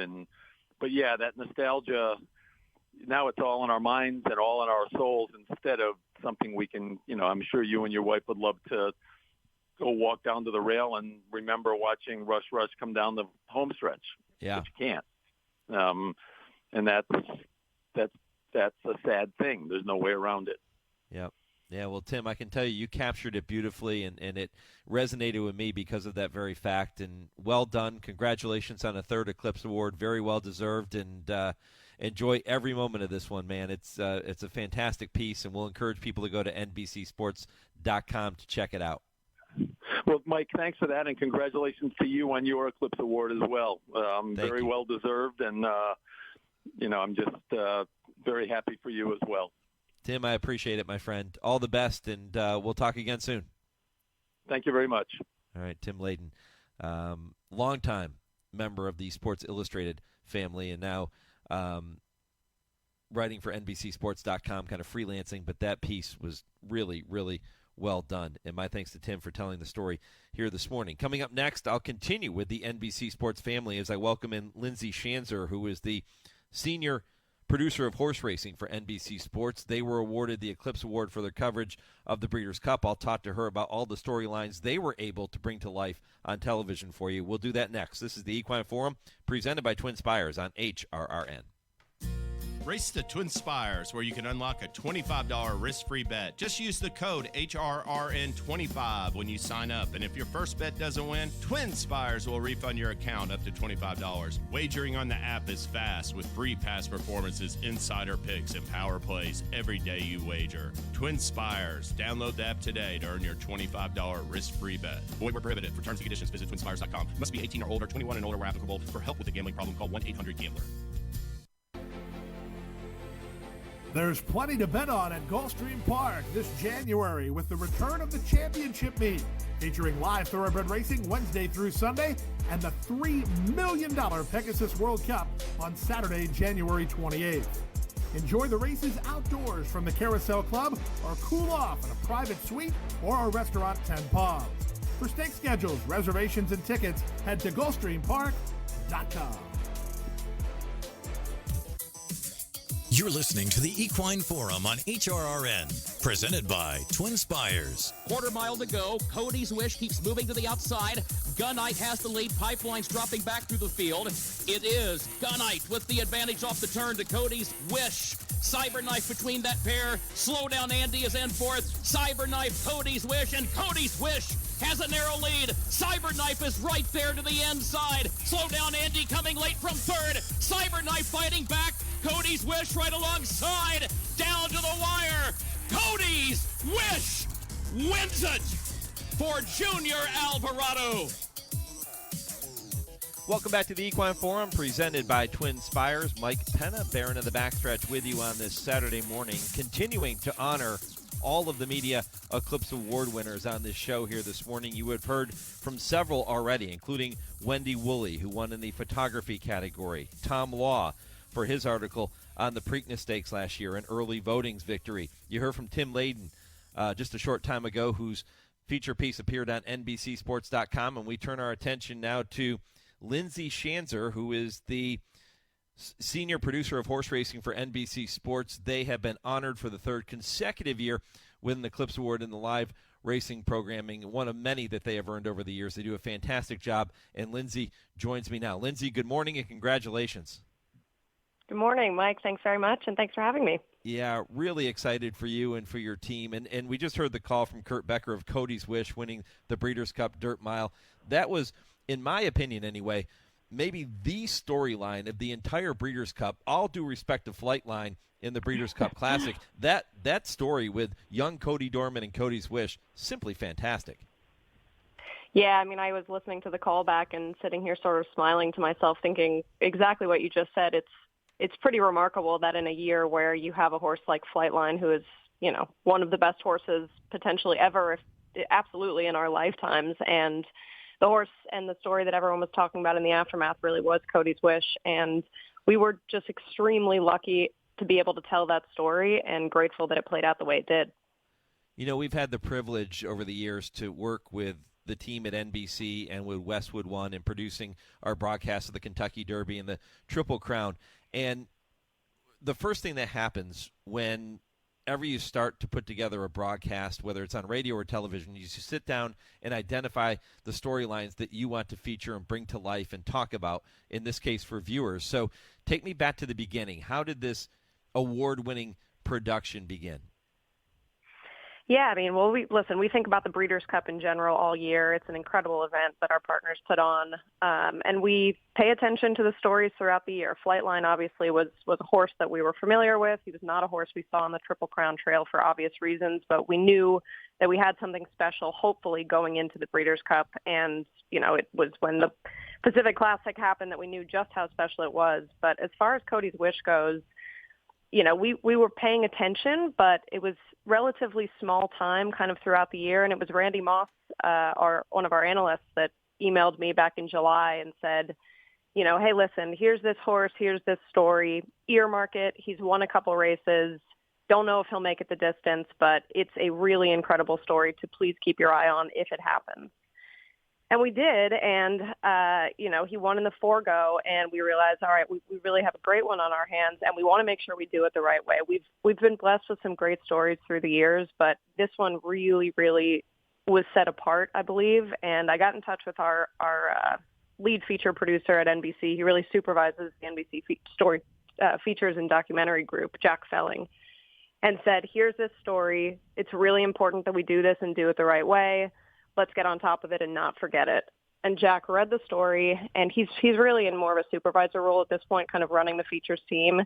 And he came back to me very quickly and said, you know what, I think I'm going to, quote, come out of retirement. I want to be the one to tell this story. And he did. He put together a team and went down to see Cody Dorman and his family and spent a great deal of time with them, and a lot of grace and effort went into that piece. And if you know kind of how television formats work, especially these days, it feels like we have a lot of time to tell these stories, but there's really a lot to get to. So you will rarely, certainly on NBC, see features that are more than 5 minutes, which this one was. Its original iteration was more than 6 minutes. And we wanted to give it all the time that it deserved. And this one actually almost didn't make air. I was very adamant that it did, but we had a window that started at 1:00 p.m. on Saturday, and the dirt mile was about 12 minutes after the hour. There was a time when we thought it might get flipped with the sprint, which we were really hoping for because that would have given us more time in the run-up. But we had a commercial we were supposed to get in. We had Premier League on before us that was running several minutes late, and we had this 5-minute feature that we wanted to show audiences before the race ran. And if you watch back the broadcast, you'll see we basically did about a minute and a half of welcome to the Breeders' Cup Saturday and then got right into the piece, which is not something we like to do because it kind of hits you right in the face. But we wanted to make sure that audiences really got to see this and see all of it so we could introduce Cody Dorman and his story before the race was run. And we're so glad that we did because I have to tell you, I didn't think the horse was going to win. And we're so glad that he did. And Larry Colmus, Kurt Becker gave a great call, obviously, but one of the benefits of having an announcer working with our team is Larry had seen the piece. He was watching the piece going into the race, and you got to hear his call where he says, this one's for you, Cody. And I'm choking up just thinking about it. That was a moment that I will never forget being a part of in production. There was silence in the truck, tears streaming down everyone's faces. You can hear it on the desk before they come in and speak. And it was just something really, really special that we were lucky to be a part of. And we've seen some special moments, but that one really stands out to me. Yeah, Amy Zimmerman, our mutual friend who served as editorial producer on the coverage, had sent out a post on her Facebook page, and she said that she has never worked a show with so many tears shed out of pure happiness. And she went on to tell that story about Cody's wish and then said no one in the truck, no one on the desk, no reporter with a microphone. Everybody was speechless after this moment. And then she credited you. She said, hell of a call by Lindsay to come on the air with a 5-minute feature produced by Jack Felling. So, kudos all around, but it was just one of those moments. And I assume when you're planning to do all of these different broadcasts, Lindsay, I'm sure there are moments like this that come up occasionally. You just can't plan for them, and they're so natural for the hosts and for everybody on the production side. The reaction is so natural. Is that true?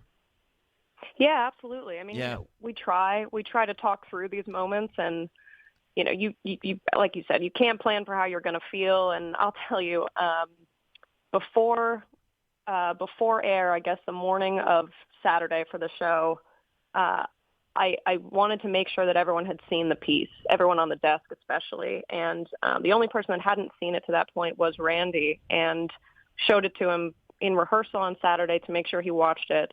And he was so glad that we did, because he said, I do not want to watch this in the middle of the show. I'm going to take my earpiece out because I will not be able to keep myself together if this horse wins. And, that just really spoke to me, because that's how we all felt anytime we watched it, not to mention the time we watched it again during the piece and then seeing it happen and seeing the reaction of the family and Cody and everyone around this horse, and everyone not connected to the horse. And by the time, the horse crossed the finish line and Ahmed and Jerry and Randy come in, you can hear the tears. And we tell them, when big moments like this happen, don't forget to lay out, because we have microphones, we have cameras. More important than anything else is to hear what's going on and be able to be a part of that moment as best as possible that's happening in real time in front of you. And, I think they did a great job of it. I think I appreciated hearing the tears in their voices, and I think anyone watching would, because it's the reaction that all of us had. But we hope you also got to get a sense of the real emotion that was playing out of the people that were involved as well. Yeah, we should mention that feature by Jack has won an Eclipse Award in the television feature category for NBC Sports. So 2 Eclipse Awards for the NBC team, and very well deserved.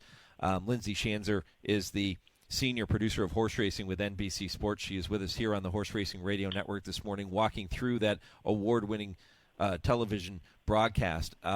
Lindsay, when you first got introduced to horse racing, had you already been a horse racing fan, or was this something you had to kind of learn as you went?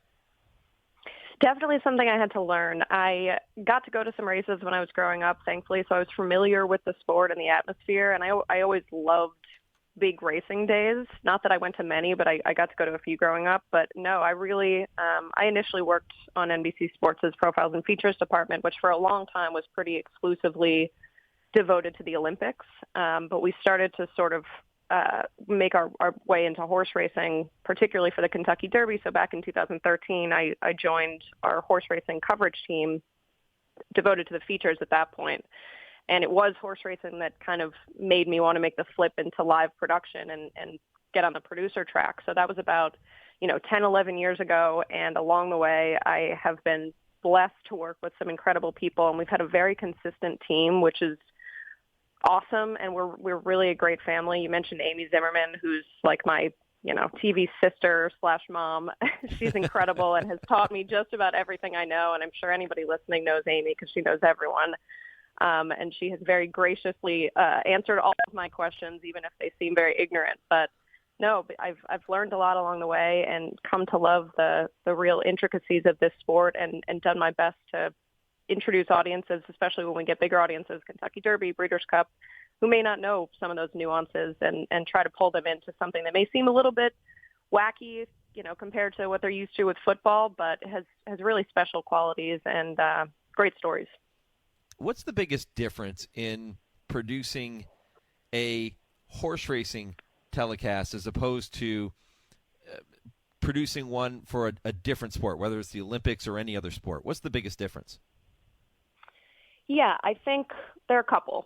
I would say the first biggest one that stands out is that the stars of the show don't speak.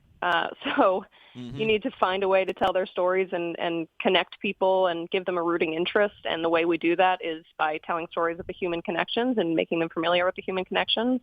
But beyond that, it's really, it's kind of a hybrid studio live production. So, I'll use the Kentucky Derby as an example. It's a 5-hour broadcast where we're really leading toward a 2-minute live race. So most of it is scripted to the, basically to the second. We're going to go here for 30 seconds, here for 45, here for a minute, and we script out the entire, it's like a 35-page format. Of course, we react to things happening, and there are races along the way, but it's very much planned out in advance as best we can to tell the right stories, to, make it most interesting, get the atmosphere, et cetera. Whereas a football game, for example, you go in and you prepare for it, and there's a lot of production elements, things you have prepared should the game play out in a certain way, but a lot of it hits the cutting room floor because you don't know what's going to happen in front of you. So there's a lot of reaction, replays for every single play, and you're following the game live. Whereas, as I said, a horse race, largely you know what you're going to get going in until the gates open. Yeah, the post times are set, barring some unforeseen circumstance, so you know when the races are going to be run. But I loved your point about the stars of the show not being able to speak. So you can't go up and interview the horse. You can interview their trainer or their jockey or their owner, but you can't talk to the actual star of the sport. Exactly. It's unique. It's definitely, it's the only sport of its kind that I'm a part of. And, hey, if anyone figures out the way for us to connect to horses, I would love to know. I'm sure somebody's already working on that to try to put that together and put that in motion. Other than Cody's Wish, and Flightline, let's take those two out of the equation. What other moments, when you think back on this year's Breeders' Cup, stood out to you most? Oh, gosh. So it's crazy because those two really have separated themselves that I've almost forgotten some of the other races. My colleagues at the Breeders' Cup will hate me for saying that, but yeah. I think you're right. Something that sticks out that I remember was, correct me if I'm wrong, I hope I'm not mixing up my Breeders' Cups, but it was really, it was a great year, I think, for international racing, and they really, really, stepped forward on the turf races between Charlie Appleby and Aidan O'Brien. I love that there was kind of that real battle happening. It felt like between the international contenders and the American horses. And it's such an international event, and it's so unique in the year, and there's so much excitement. And the Breeders' Cup itself really, really wants to embrace that. And, they've got flags everywhere, and we really treat it like the Olympics of horse racing. And I just loved being a part of that sense. And, when you had these two, Flightline seemingly, barring any craziness, was going to win that race. So you felt like, all right, here's an American contender that's going to do it. Cody's Wish, great story. But seeing some of those European contenders come over and really make a stamp was great. And this is, a year after, I know we're talking about last year now, but the Japanese wins back in 2021 was another incredible experience to be a part of. So I'm all for, sorry to my American colleagues, but I'm all for the Europeans coming over and winning a bunch of Breeders' Cup races to keep it fresh and exciting. Yeah, and I know I put you on the spot with that question, but that's a perfect answer, Lindsay, because so often we refer to the atmosphere at a Breeders' Cup as being sort of like a Ryder Cup, right, where you do have the international team going against the American team, and it does become like that, and especially this year where the international runners did so well and really took it to the American runners on their home turf. It's a wonderful answer to that question, and I appreciate your taking us in that direction. Lindsay, listen, I have to get to a commercial break, but I just want to congratulate you and the entire team, and thank you again for taking time to join me here this morning and look back on those special memories. It was great, and keep up the wonderful work here in 2023. We'll be watching. Thanks so much, and thanks to everyone who watches. We look forward to next year. All right, Lindsay Schanzer, the senior producer of horse racing for NBC Sports, winning yet another Eclipse Award, and those will be given out in South Florida on January 26, 12 days from today. When I come back, I'll take a look at a couple of historical dates in racing history and get you ready for the third hour of the program. This is the Equine Forum on the Horse Racing Radio Network. The National HBPA is continuously working to protect the health and welfare of horses by advocating and funding research to help reduce equine injuries, lobbying for a national testing lab to oversee and establish absolute uniform laboratory protocols, advocating for every track to undergo an annual independent surface assessment, passionately supporting off-the-track thoroughbred retirement facilities and adoption groups, and so much more. See additional HBPA initiatives at nationalhbpa.com. On the battlefield, there's a saying America's military men and women live by. Never leave a fallen warrior behind, ever. Off the battlefield, Wounded Warrior Project operates with the same goal. We leave no warrior behind. Wounded Warrior Project is a non-profit organization created to help our men and women returning home with the scars of war.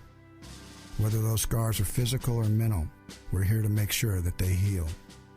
And whether it's helping those with post-traumatic stress disorder live a normal life again, or giving much-needed support to injured warriors in veterans' hospitals. Because no one deserves our help more than the men and women who risk their lives to keep us safe. Wounded Warrior Project. We never leave a fallen warrior behind. Ever. Learn more about what we do at woundedwarriorproject.org.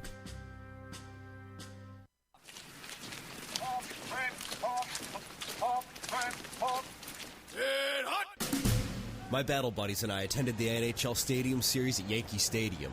We had never been there before, and two of us had never seen a hockey game. Man, we had the time of our lives. It was great therapy. VetTix, we can't thank you enough. Every empty seat at a concert, a game, motorsports, or a play is a missed opportunity to say thanks to a veteran and service member. We can help. We can give our veterans a special event where they too can create their own cherished memories. Find out how by visiting www.vettix.org. That's www.vettix.org. Find out how you can make a difference in a veteran's life. Want to get the latest HRRN content directly on your computer or mobile device? Then subscribe to our podcast using the Podbean app or Apple Podcasts. Just go to hrrn.podbean.com on your computer and click follow. Or download the Podbean app and search HRRN. You can also find us on Apple Podcasts and listen to our latest episodes anytime. Don't miss a thing. Subscribe to our podcasts today.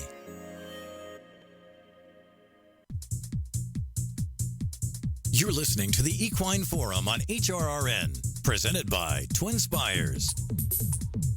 Well, remember, if you missed any portion of the show, you can head back and check it out via podcast at horseracingradio.net and Horse Racing Radio Network on every major podcast platform. Time now to take a look at some historical dates in racing history as they apply to this weekend in thoroughbred racing, in particular today. It was 91 years ago today that jockey Eddie Arcaro rode his first career winner. That was at Agua Caliente. It was also on January 14th, 1953, the Pimlico's Preakness Stakes, originally slated for May 16th, was put back to May 23rd, that allowed the 3-week layover after the Kentucky Derby.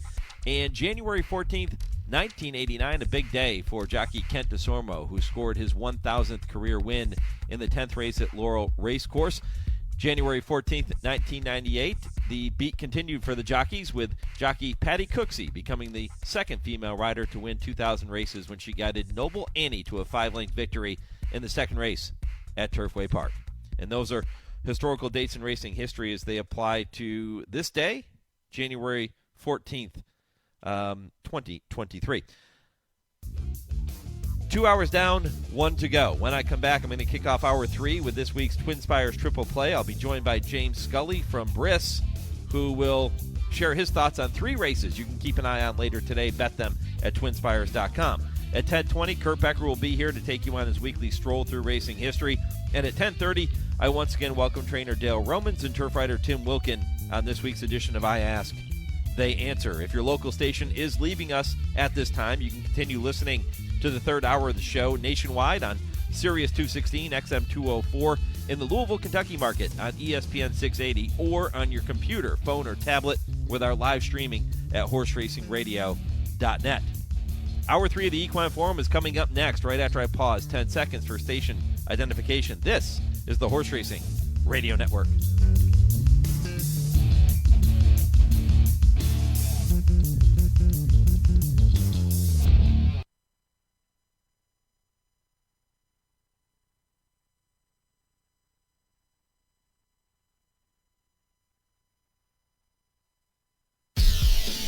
From the rail to your radio, this is the Horse Racing Radio Network. With a furlong around on the outside, here comes Dynamic Spy with Sky Commander. The Oxley entry is 1-2 in deep stretch. It'll be a civil war between those two. Dynamic Sky very impressively 3 parts of a length. And Jackie's Warrior remains undefeated here at Saratoga, and he wins an unprecedented Grade 1 stakes at the Spa for the 3rd straight season. Jackie's Warrior, a true thoroughbred champion. Welcome to the Equine Forum, presented by TwinSpires. Olympiad in front inside the 8th pole. Then American Revolution down at the rail is untraded. They're inside the 16th pole, and Olympiad leads American Revolution. Olympiad gets the gold in the Jockey Club Gold Cup.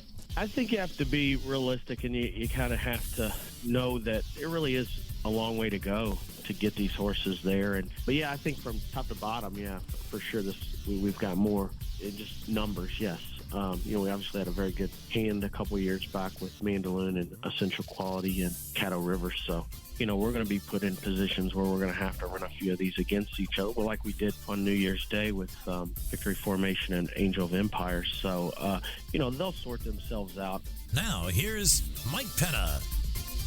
Welcome back. Hour number 3 of the Equine Forum, presented by TwinSpires. Mike Penna, Baron of the Backstretch, rolling on. Plenty more content coming your way here in the final hour of the program, right up until 11 a.m. Eastern. A lot to digest in that opening to the third hour of the show. It's the same open we played as we came on the air at 8 o'clock Eastern. John Embriel with a call of a couple of races from New York this year, which featured Eclipse Award finalists winning those races. Olympiad, Jackie's Warrior. Are they going to be voted champion this year in any of their respective categories? I don't think so. I think it's a long shot that either one of those two would, especially Olympiad, having to go up against Flightline in his 2 categories.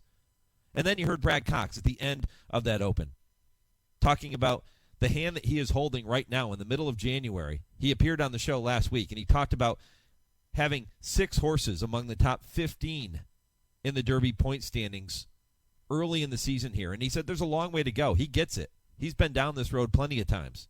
But he's holding a really good hand.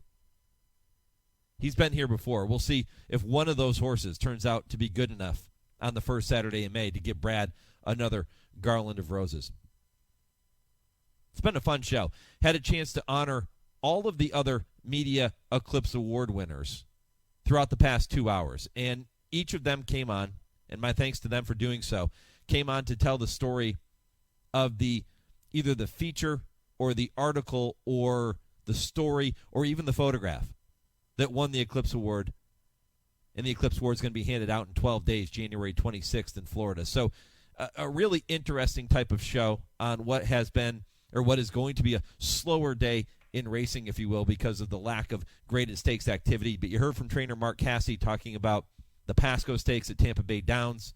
That's going to be interesting today to see how that plays out. Mark holding a strong hand yet again. So we've covered a lot of ground. If you missed any portion of the first 2 hours of the show, head back to our website, horseracingradio.net. You can listen to all of those interviews at your leisure. You can also do that on every major podcast platform. Okay, as I told you, Hour 3 begins every single week with the TwinSpires Triple Play. Momentarily, I will welcome James Scully to give you 3 races you can keep an eye on later today. Kurt Becker Stroll Through Racing History coming up at 10:20. And at 10:30, I once again welcome Dale Romans and Tim Wilkin for this week's edition of I Ask, They Answer. But let's kick it all off with this week's TwinSpires Triple Play.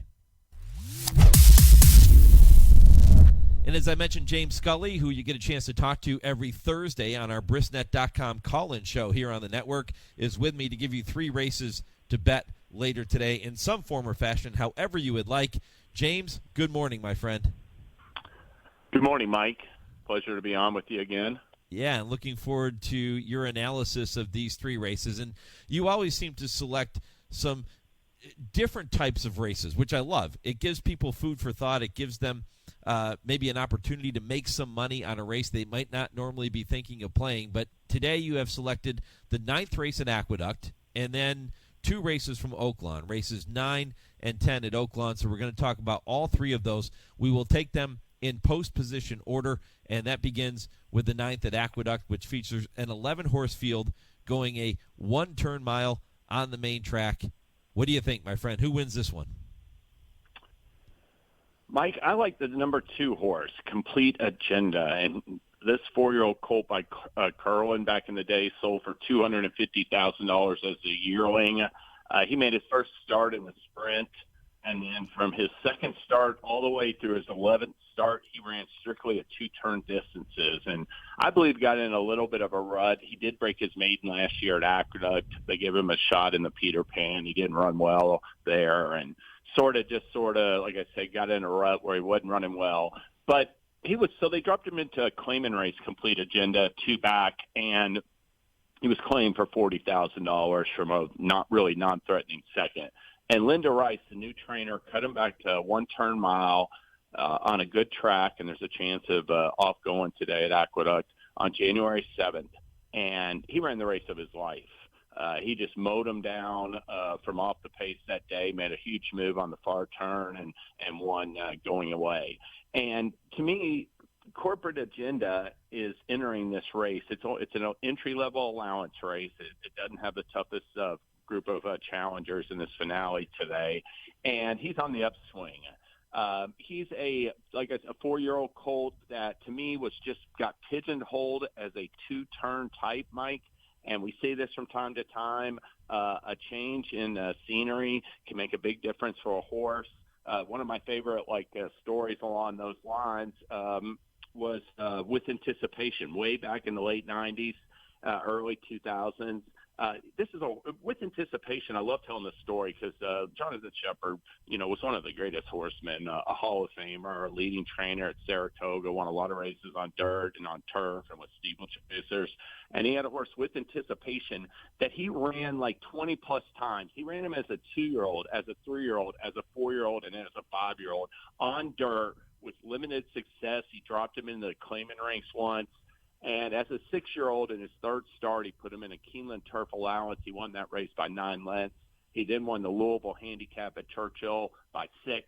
And then he finished first in 3 consecutive grade 1s. Went on and earned nearly $3 million, was runner-up in the Breeders' Cup Turf. Was a phenomenal turf horse that completely fooled one of the best horsemen of the era. And I see this from time to time, and I think that the connections just thought Complete Agenda was this one-run, long-distance horse, and as it turns out, I think middle distances hit him right between the eyes. I think there's plenty of pace entered in this big field, and Linda Rice goes to the 10-pound apprentice, Madison Oliver. So I'm going to look for a Complete Agenda to carry his form forward off of a really nice win last time.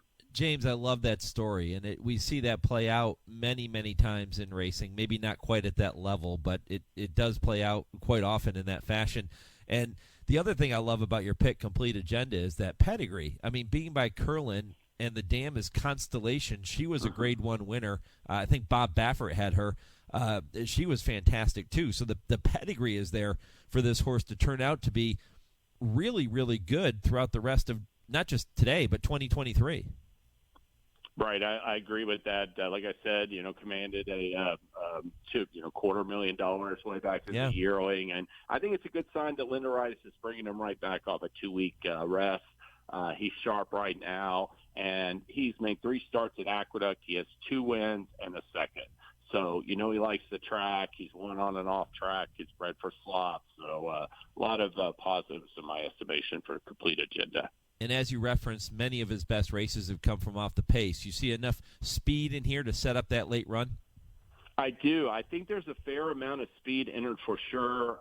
There's a couple of long shots in there. The 5-2 morning line favorites exiting a wire-to-wire win.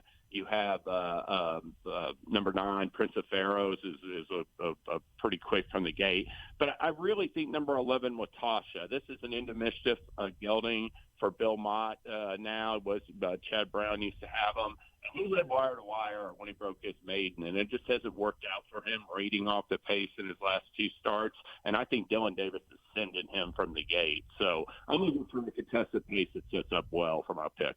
Okay, so there you go. Number 2, Complete Agenda in race 9 at Aqueduct. 8-1 on the morning line. Good value to kick it off for James Scully on this week's TwinSpires Triple Play. You can head over to TwinSpires.com to bet Complete Agenda and that 9th race at Aqueduct. All right, let's move to Oaklawn Park, where you have selected the next 2 races, and that's the 9th and the 10th. The 9th is the $150,000 Fifth Seasons Stakes, which is going to be contested at 1 mile down at Oaklawn. That is a 2-turn mile race. How'd you see this one?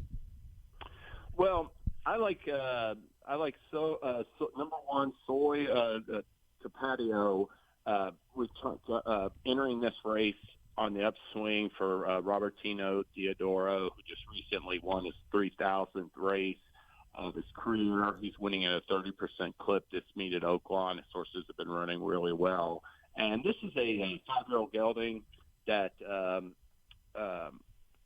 last year, Doug O'Neill, his previous trainer, he was running in Southern California, thought enough of him to give him a couple of attempts at the graded stakes, the Sandy Handicap, the Ali Sheba. He didn't run well on those spots, Mike. Didn't show much in a couple of allowances at Churchill for O'Neill. And he got a trainer switch, and Diodoro brought him back, I thought, in some real confidence-building spots.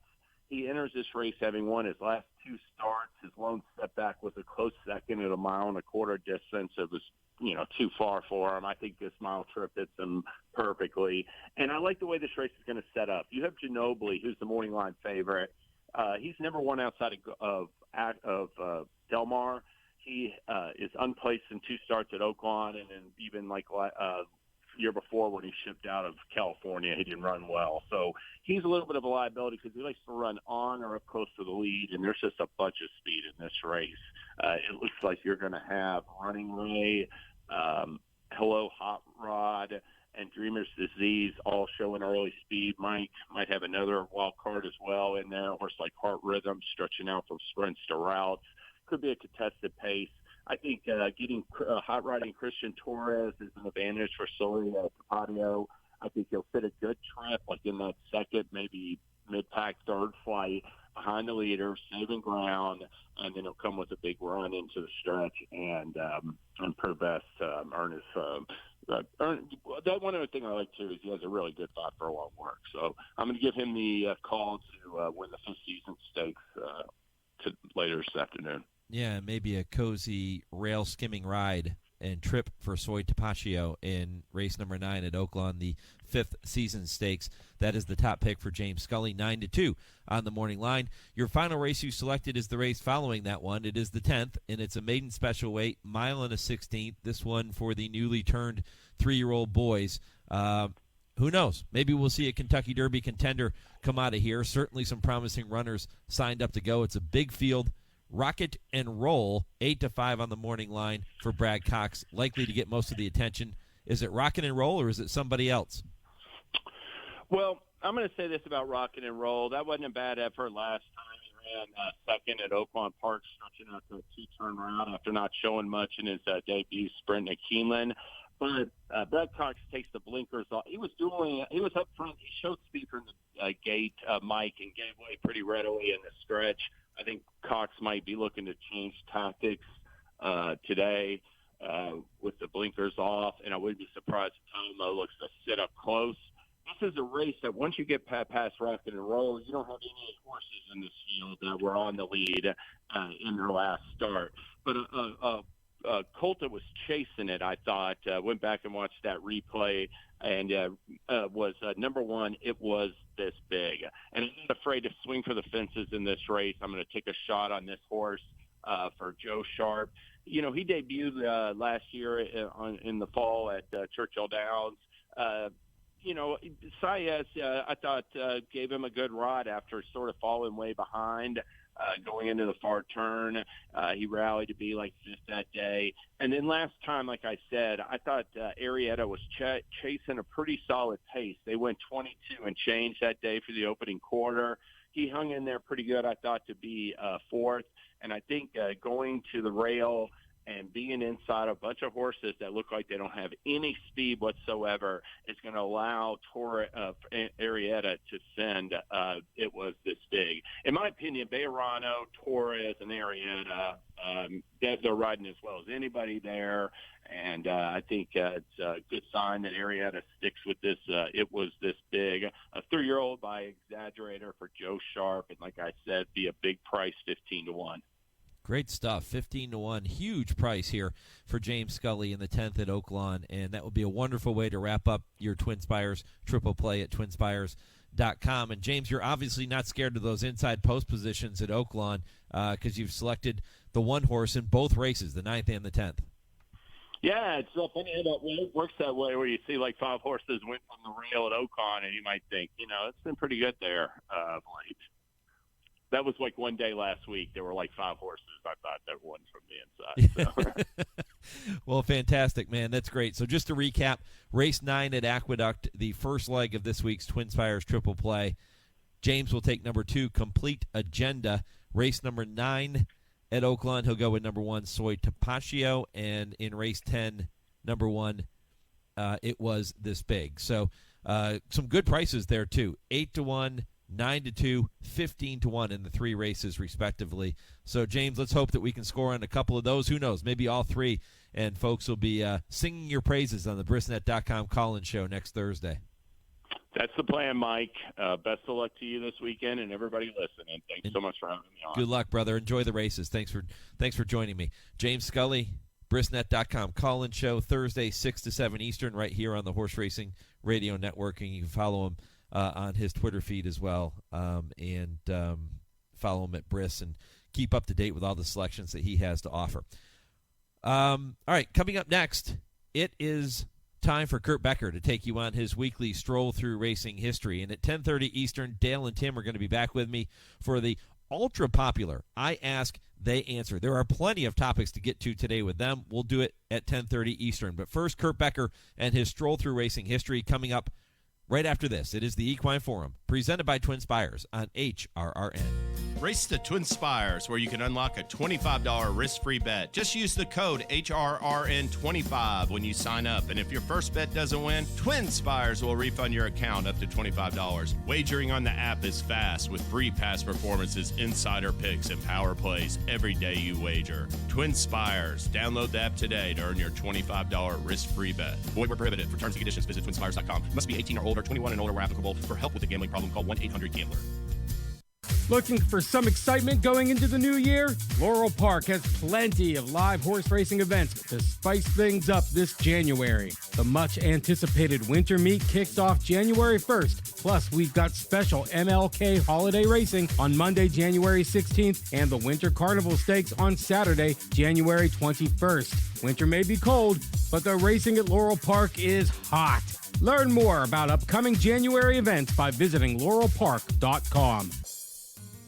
Adina Stallions set the gold standard, all #1 in their category. Point of entry, the #1 stallion by black type and greatest stakes winners standing in Canada. A wild finish coming here, and point of entry. Oh, the classy point of entry would not be denied. Shaman Ghost, the #1 second crop sire standing in Canada. It's Shaman Ghost, an overwhelming force in the last 16th of a mile. Shaman Ghost has beaten Midnight Storm. Signature Red, the #1 stallion by percentage of black type winners standing in Canada. Signature Red won his second Highlander in a row. And Silent Name, the #1 stallion by percentage of black type performers standing in Canada. A list that includes Grade 1 winner Silent Poet. Silent Poet in front. Admiralty Pier out the ground, but Silent Poet has won the Highlander Stakes. Adina Stallions, setting the gold standard. Visit adinastallions.com. Curly, the classic sire. They're off in the Derby City disdain. An obligatory. And it's got to be Clariere in the Phipps Stakes.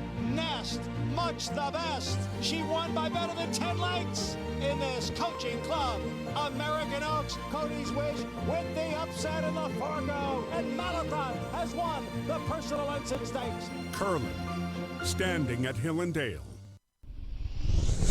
It's time now to shine the spotlight on the Darley Taking the Reins Performer of the Week. And Ice Dancing is roused to the lead, takes command, and starts to pull away.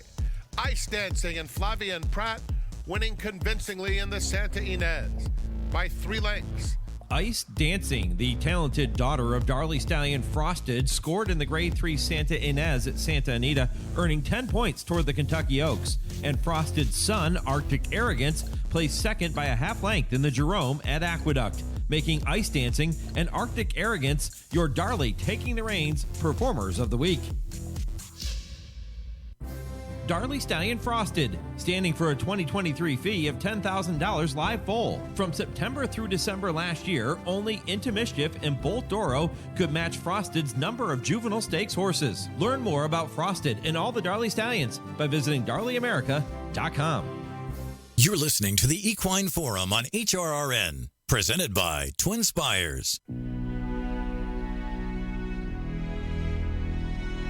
Hello, I'm Kurt Becker. Thanks for joining me as I take another stroll through racing history presented by Keeneland. She won 10 times in 65 career starts, but 7 of her 10 wins came in major stakes races. And as a broodmare, she produced a U.S. Horse of the Year. Her name was Busanda. Foaled on March 25, 1947 at Plum Lane Farm in Lexington, Kentucky, Busanda was a black filly sired by Triple Crown winner War Admiral. Her dam, a mare named Businesslike, had belonged to Edward R. Bradley of Idle Hour Stock Farm. It was Bradley who had planned the mating of Businesslike to War Admiral, but Bradley died about 4 months after the mating took place. A young philanthropist named Ogden Phipps bought the mare from Bradley's estate, and since he owned the mare at the time Busanda was born, Phipps would officially be listed as the filly's breeder. As for the name Phipps gave the filly, he chose a word from his time as a naval officer during World War II. The word Busanda was a contraction the Navy often used for the Bureau of Supplies and Accounts. Even as a baby, Busanda already had several connections to greatness. Her sire won the Triple Crown. Her granddam, La Troyenne, was one of the greatest broodmares of the 20th century. And both Bradley and Phipps would eventually land in racing's Hall of Fame as pillars of the turf for their significant contributions to breeding and racing. Busanda was soon to come in contact with another future Hall of Famer when Phipps chose James Fitzsimmons as her trainer. But even with her fine pedigree and with the man known as Sonny Jim as her conditioner, success would not come easily for Busanda. As a 2-year-old, Busanda won 1 time in 12 starts. She wasn't even the best filly in the Phipps stable. She routinely finished behind her stablemate, a filly named Striking. Busanda managed the stakes placing at the end of the year, finishing third in the Salima Stakes at Laurel Park, but she was beaten 8 lengths by Bed of Roses. The latter would be named champion juvenile filly of 1949. As a 3-year-old, Busanda's record did not get much better, as she won twice in 15 outings. But one of her victories came at Saratoga in the Alabama Stakes, the oldest race in the nation for 3-year-old fillies and the richest distaff event of the Saratoga meeting. Run at 1.25 miles, the Alabama was the first indicator that Busanda was a filly which might thrive over a longer distance of ground. The racing season of 1951 would confirm those indications and would solidify Busanda's place in racing history. Busanda, now a 4-year-old, would rattle off 4 stakes wins, including 3 at a distance of 1.25 miles or greater. And just for good measure, she would start that string with a win in an historic event against males. Belmont Park, Memorial Day, 1951. A crowd of 53,000 was on hand, and the event was the Suburban Handicap at 1.25 miles. Busanda went to the post at odds of 15-1 with 18-year-old jockey Keith Stewart aboard, and she rallied from 8th at the head of the stretch to become only the 4th filly to win the Suburban in 65 runnings. Still, Busanda had her detractors. The critics pointed to the fact she had gotten a significant break in the weights in the Suburban, as she carried just 102 pounds. Others pointed back to the Alabama the prior year, when she carried 108 pounds and won by just a neck over the favorite, who carried 126. There were no weight concessions, however, when Busanda went to Delaware Park 1 month after the Suburban and captured the Newcastle Handicap for fillies and mares at 10 furlongs. She carried 126 pounds that day, while the runner-up carried 109. With a purse of $60,000, the race was the richest in Delaware history, and the victory made Busanda the first horse ever bred by Phipps to surpass $100,000 in career earnings. Before the year ended, Busanda added the Top Flight Handicap at Belmont in stakes record time at 1 1/16, and she beat males again with a victory in the Saratoga Cup at 1.75 miles. In fact, she became only the 5th distaffer to win the latter event, which dated to 1865. In 1952, Busanda would struggle by losing her first 9 races, but she bounced back at the Saratoga meet to win the Diana Handicap at 1 1/8 miles before repeating in the marathon distance Saratoga Cup. She would be retired from racing soon thereafter. As a broodmare, Busanda produced 3 stakes winners, including 1966 U.S. Horse of the Year Buck Passer, a strikingly handsome horse which also campaigned for the Phipps stable. And Busanda's great-granddaughter, outstandingly, was champion juvenile filly of 1984. Never the post-time favorite in any of her 7 stakes wins, Busanda paid an average of $13 at the pari-mutuel windows for those 7 victories. She was crucial to the early success of Ogden Phipps as an owner and breeder, as she was a proven winner at classic and even marathon distances, not only against her own sex, but also against males.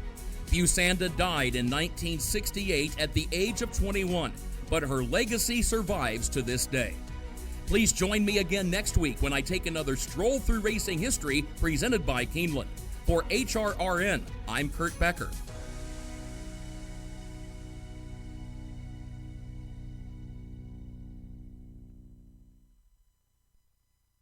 And once again, my thanks to Kurt and to Keeneland for making those segments possible each and every week. If you have missed any of Kurt's Stroll Through Racing History segments, all you have to do is head back over to our website, horseracingradio.net. You can check out the special podcast page dedicated to those stories and listen to every single one. There have been some amazing ones. Go back and listen at horseracingradio.net. When I come back, Dale Romans, Tim Wilkin, they will be here. It is this week's edition of I Ask, They Answer. This is the Equine Forum, presented by TwinSpires on HRRN. Race to TwinSpires, where you can unlock a $25 risk-free bet. Just use the code HRRN25 when you sign up. And if your first bet doesn't win, TwinSpires will refund your account up to $25. Wagering on the app is fast with free past performances, insider picks, and power plays every day you wager. TwinSpires. Download the app today to earn your $25 risk-free bet. Void where prohibited. For terms and conditions, visit TwinSpires.com. Must be 18 or older, 21 and older where applicable. For help with a gambling problem, call 1-800-GAMBLER. Woodford Feed, where tradition merges with technology. Family owned since 1940 and providing exceptional customer service, Woodford Feed specializes in the highest quality feed, using only the finest ingredients to ensure optimal nutrition for your horses. In addition, Woodford Feed can help with all your farm needs, including field seed, fertilizer, and weed control. So whether your horse is sprinting around the racetrack or has a foal by her side, count on Woodford Feed to provide the quality nutrition necessary to perform at the highest level. Woodford Feed, Versailles, Kentucky. Tenda Equine and Pet Care products have been keeping world-class equine athletes happy and healthy for generations. Keep your equine athlete looking and performing well with Tenda Next Generation Wound and Skin Care Treatment, along with nutritional supplements, leg and muscle care products, salves, hoof care, poultice, topical aids, and grooming products. Visit tendahorse.com today.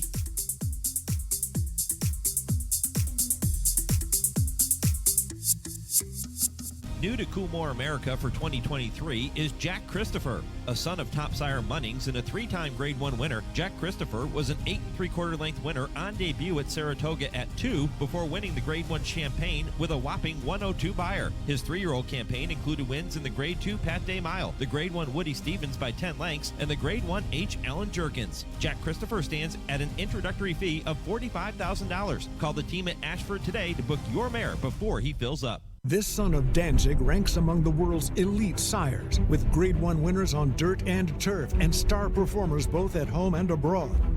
Warfront's success as an international super sire is unmatched. Recent stars include War of Will, a classic winner on dirt and a Grade 1 winner on turf, Halliday, and Civil Union. In the auction ring, his progeny continued to command top dollar. Warfront, standing at Claiborne Farm.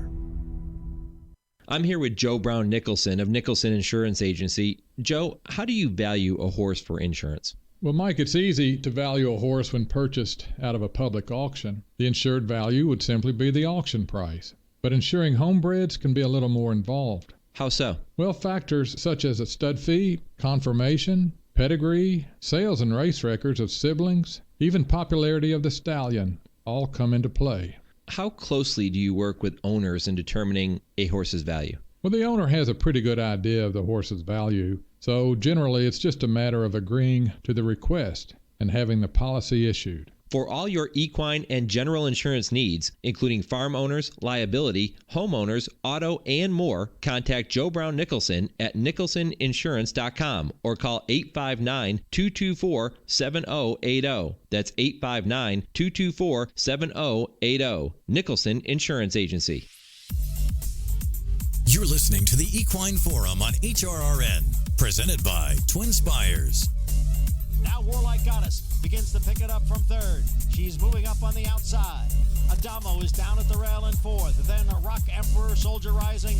Gufo is the trailer. The field is in the stretch. Here is Warlike Goddess coming up to challenge Astronaut and Bye Bye Melvin. Soldier Rising advances down at the rail. And then it is Rock Emperor. And the field is coming to the finish here with Warlike Goddess. And she's going to beat the boys today in this Grade 1 Joe Hirsch Turf Classic. And she won it by 3 lengths. Bye Bye Melvin was second. 1.5 miles on the inner turf. 2 minutes, 27 and 1/5 second. John Embryo with a call of Warlike Goddess beating the boys in last year's Joe Hirsch Turf Classic. It was one of 9 Grade 1 winners for Hall of Fame trainer Bill Mott in 2022. Is Mott being left off the list of Eclipse finalists for leading trainer the biggest snub of this year's Eclipse Awards? Plus, would taking Kentucky Derby winner Rich Strike to Saudi Arabia or Dubai be the right or wrong decision? And who is the most exciting, up-and-coming new trainer in racing? We're going to talk about those topics and much, much more coming up on this week's edition of I Ask, They Answer with trainer Dale Romans and turf writer Tim Wilkin. And it's all presented by the University of Louisville Equine Industry Program and the College of Business. And it all starts just 30 seconds from right now. Learn the business of horses in the world's only accredited equine business program, the University of Louisville Equine Business Program. The University of Louisville has a legacy of excellence educating and developing industry leaders for over 35 years. Classes are taught by industry experts in state-of-the-art facilities located in the heartland of America's equine industry. The University of Louisville Equine Business Program. When it comes to horses, we mean business. For more information, visit business.louisville.edu/equine. Guys, plenty of great topics to jump into on today's program. But before we do, Dale, I just have one question for you. What are the odds that there will be a cyclone rolling through Churchill Downs on the first Saturday in May? Looks pretty good right now. That's the most exciting horse I've had in a few years, and that race over here the other day was special. I think that he's definitely a Derby contender. There's a lot of strides between here and there, but that's where we're pointing. Talking about Cyclone Mischief, who won that allowance race, now pointed to what, the Holy Bull, Dale? I'm not sure yet. We're going to train on him a little bit and see if we want to just wait for maybe like the Fountain Youth and Florida Derby, or if we want to run all three of them and just see how he goes the next week or so when we'll sit down and talk about it. Timmy, Dale says this is the most exciting prospect he's ever had, the Derby prospect. Is he right or wrong? I've known Dale a long time, and I know he gets excited about his horses a lot, which he should be, which he should, because that's his job. I mean, I've heard the tale before, and a lot of times he's right, but sometimes he's wrong. I think I watched that race the other day, and this horse does look like he's got some ability. So I'm saying it's right on this one. There you go, Timmy. Yeah, I'll say this. He looks like he has a lot more upside to him, Dale. I don't think you've reached the bottom of this horse yet. No, I have not. I think he's got a lot of room to improve. And I don't know. This year I was thinking when we get close, I might call my man Nick Zito and have him come help me. He's won twice. Maybe he can give me some tips. Yeah, that's not a bad man to call in out of the bullpen. If you have to do it, Nick's a good one to get the call. All right, cool. Well, good luck with Cyclone Mischief. We'll see where he ends up next. Congrats on that big win last week. Thank you. Let's dive into the first topic. Trainer Brad Cox, who currently has 3 of the 6 top-ranked Kentucky Derby contenders and has 6 of the top 15 in the latest point standings. He has Jace's Road, Instant Coffee, Victory Formation, Logins, Verifying, and Angel of Empire. Which of those 6 gives Brad the best chance of success on the first Saturday in May? Timmy, why don't you kick it off? Boy, that's a loaded question, man, because here we are. It's we're just passed into the first of the year, and we're already trying to say which one of his horses has the best chance to win the Kentucky Derby. I mean, that's right now I'm going to say none of them, because I think they all have to show more than what they have, because they're young horses, they've done a couple of them have done some nice things. I mean, Victory Formation won this Marty Jones, and Angel of Empire was second in that race. And Verifying the horse that broke its maiden at Saratoga, the son of Justify, I was really impressed with him then. He was second in the Champagne. But Brad he's got like a bushel full of other horses that could be better than any of these. I mean, he's got a bunch of unstarted horses that could make the Kentucky Derby trail, and I just to pinpoint one right now, I don't think it's fair to anybody, but he does have a bunch of them that are good, and I think that come the first Saturday in May, he's going to be well represented. I mean, last year he started 3 of them, and only his second Derby after Essential Quality and Mandaloon the year before, but Brad Cox will be well represented in this year's Kentucky Derby. With who, I don't know. Yeah, it's too tough a question to ask just about one horse out of that group. But definitely better to have a shotgun than a BB, and he's got a shotgun right now. He's got plenty of them out there, and he's taking good care of them. He's doing the right things, and I think you might see him in May with several starters. Well, if you were to narrow down, guys, just one of those 6. Timmy said none of the 6 because I'll have to show more. But Dale, if you looked at Jace's Road, Instant Coffee, Victory Formation, Logins, Verifying, Angel of Empire, off the top of your head, at first glance, you've seen some of these. Instant Coffee won the Kentucky Jockey Club. Who gives them the best chance right now? I'll go. I think J.C. Road's got a lot of upside to him. As part of buying him and for all balls, and I think he's got a lot of upside and a lot of room to improve, and it's really a talented horse. So if you put a gun in my head right now, he might not be everybody's favorite, but I'll go with him. Yeah. Well, if I have to pick one to stay in the spirit of the show, I'm going to pick Verifying. $775,000 purchase, son of Justify. I was really impressed with him at Saratoga. I think he has a lot of upside. Yeah, Brad joined me on the show last week, and he talked about all 6. And I think those 2 horses you just selected are very high on his list. I mean, obviously he's trying to get all of them to the starting gate on the first Saturday in May. But I think the 2 you just mentioned, Jace's Road and Verifying, guys, horses that he certainly has his eye on moving forward over the next few months, but a long way to go until that first Saturday in May. All right, topic 2. Going to have some fun with this one. 34 years ago yesterday, jockey Brian Peck suffered a broken arm when his horse collided with a deer during the running of a race at Turfway Park. That actually happened. The horse was unharmed. On Wednesday, Blood Horse reported that Graded Stakes winner Air Support, who was standing stud in India, died after being attacked by, quote, thousands of bees. And last week, Gary Palmisano from Churchill Downs appeared on this show and emailed me afterwards to tell me about our very own Dale Romans, often being seen driving around the Churchill Downs barn area in his daughter's white Volkswagen Beetle, for which he has developed a great affinity. So, guys, which of these 3 stories tops your list as most bizarre, and can you top any of those 3 with an even more bizarre racing story? Dale, you want it first? Punch Buggy White. I'll go first. I love my white punch bug, and he loves to make fun of me about that. But it's a nice little car. It looks like a teenage girl driving around until I jump out. But my favorite, I was there that night that Brian ran over that deer. That was one of the most amazing odd things I've ever seen. I wanted to go with that one being number 1. And Brian, I've known the day Brian Peck was born. Got out of the hospital, his mother and father brought him over to my mother and father's house. I can remember him setting him on the kitchen table.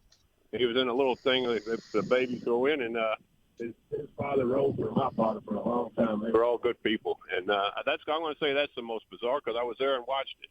Just picturing Dale riding around in the Love Bug is probably my favorite of those 3.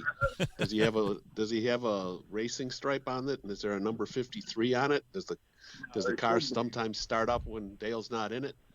Mm-hmm. Yeah, referencing back to the old Love Bug movies, but I hope the car's name isn't Herbie. But as far as a bizarre story, I mean, I remember when I just was starting out at Saratoga in 1986. There was a horse named Alamuse who won a race on I think it was Whitney Day.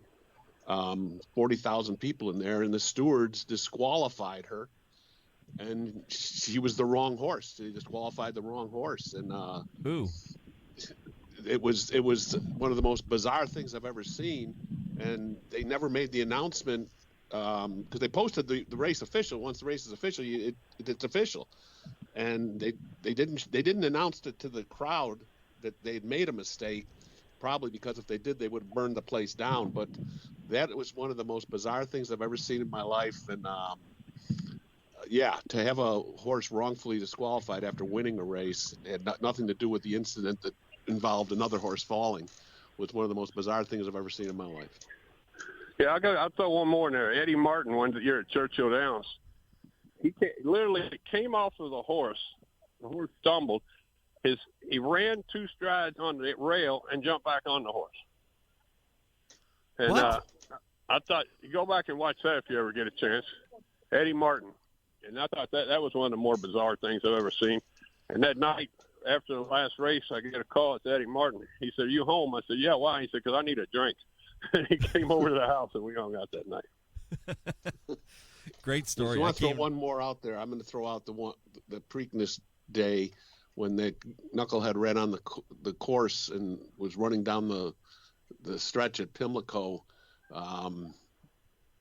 in the middle of a horse race. It wasn't Artax. He tried to punch Artax. Artax. Yes, yeah.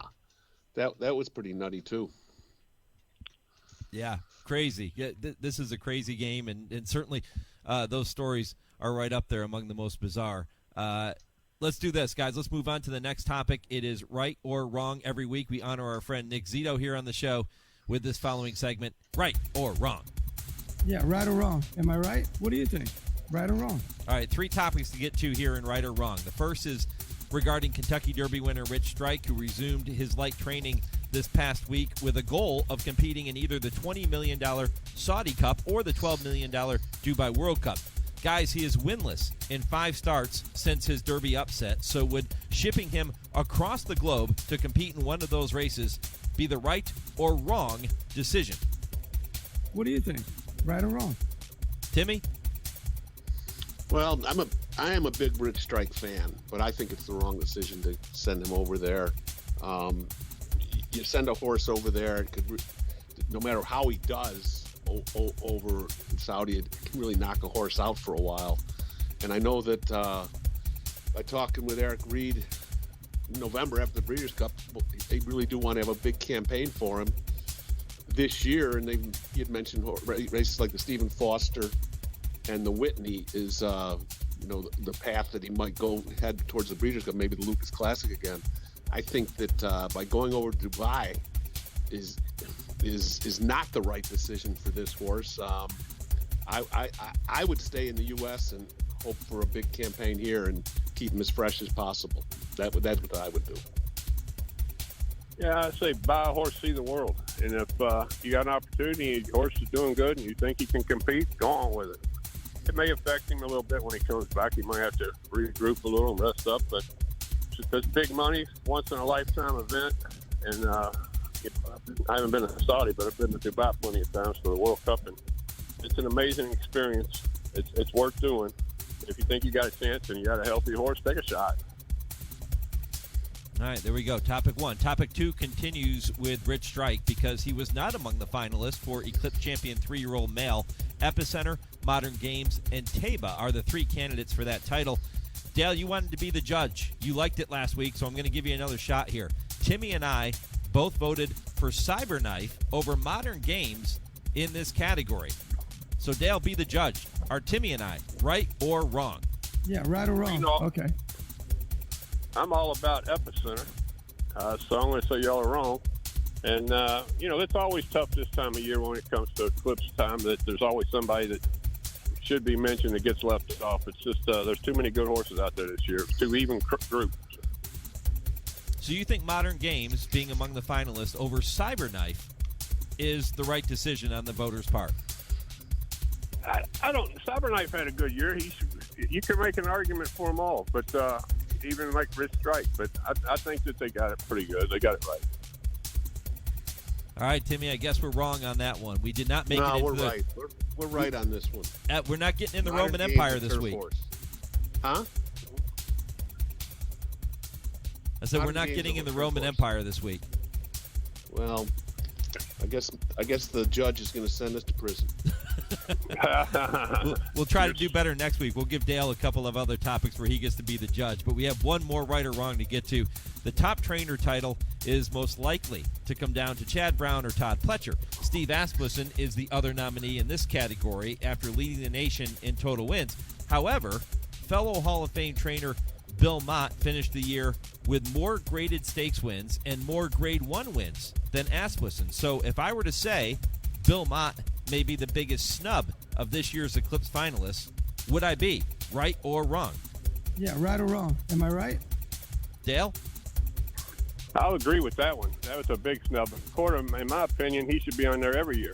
I'm a huge Bill Mott fan. I'm a huge Bill Mott fan, and that was a pretty good snub on that part, on the Academy's part. Well, I have a vote, and I voted Bill Mott. He was my third selection for the trainer. He had a really, really good year. I mean, it's, with the 26 graded stakes to 22 for Steve, and his 9 grade 1s to 6 for Steve. And, face it, I mean, Steve, he had over 2,000 starters. Billy had 195, and Billy had a lot of quality wins. I mean, he had a couple of them in the Breeders' Cup. I think that, I'm not saying that Steve Asmussen didn't have a good year because he had a really good year, but Bill Mott had a really good year too, and I think that he should have been recognized in this category. Who'd you vote for to win it? I voted for Chad Brown. Pletcher. Yeah. You voted Pletcher and Chad? There's no wrong answer there either. Nope. It was really tight between those two. And Steve's deserving. I just think Bill Mott is more deserving considering what Timmy just pointed out. Fewer numbers, eclipsed the number of wins and graded stakes and Grade 1 wins. And when it's compared to Steve Asmussen, I think Bill Mott deserved to be among the top 3 finalists. Yeah, he had 605 starters compared to 2,100, whatever it was for Steve. So it's a valid point that Bill Mott should be in that third spot right now. Yeah, I think it's the biggest snub of this year's Eclipse Awards for sure. All right, that's right or wrong. We're going to bring that segment back next week. We'll let Dale judge another category or two that Timmy and I will debate. But let's go on to our final topic because this one's important. It was submitted via email from Lisa, who describes herself as a very, very small-time owner and breeder, but a big fan of this segment. So she gives us 2 questions here, guys, that she wants to get your opinion on. Number 1, who do you think is the most underrated active trainer in the business? Dale?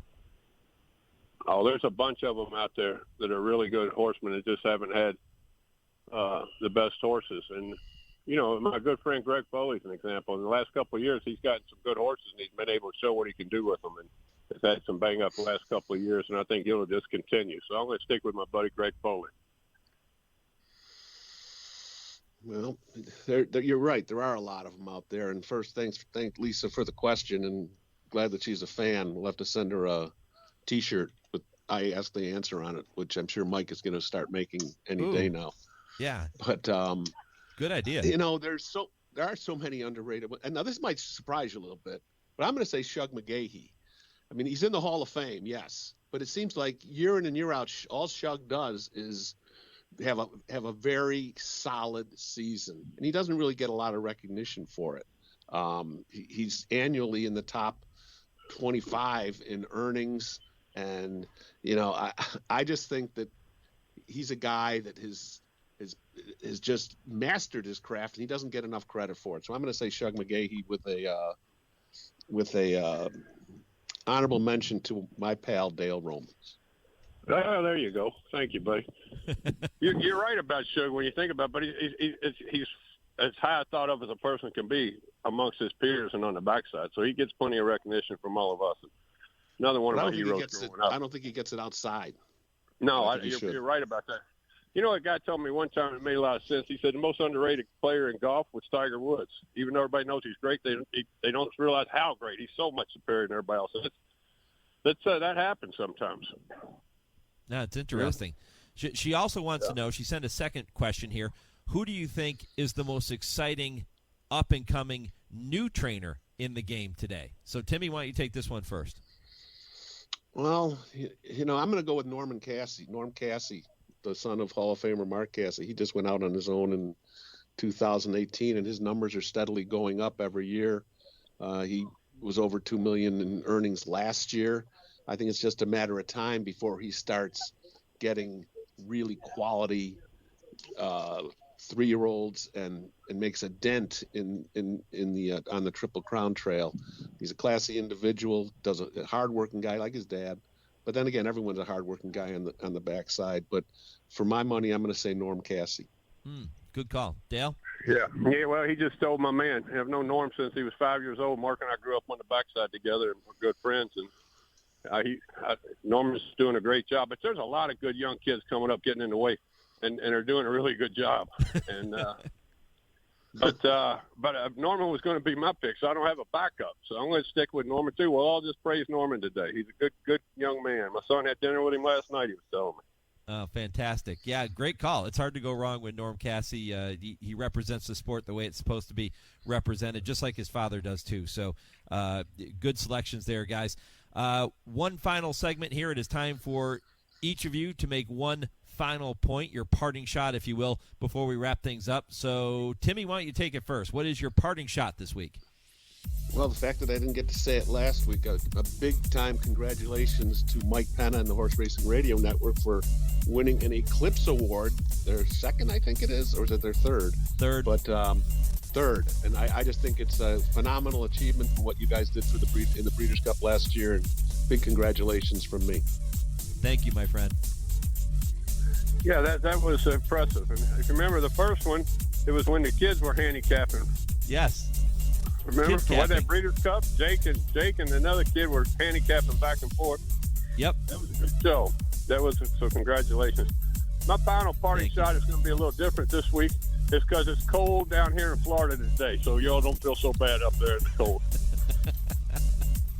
Well, you're wearing a long sleeve shirt today? Yeah, I had to put on a long sleeve shirt.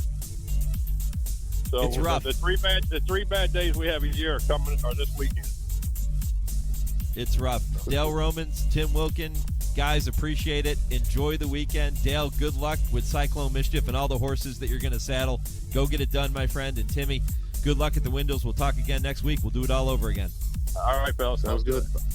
Yeah, and thanks to Lisa for that final question, the final two questions of the show. If you have a question you want to hear Dale and Tim debate, or you have something you want them to talk about, email the show, mike@horseracingradio.net, and I will make sure I work it in over the course of the next couple of weeks.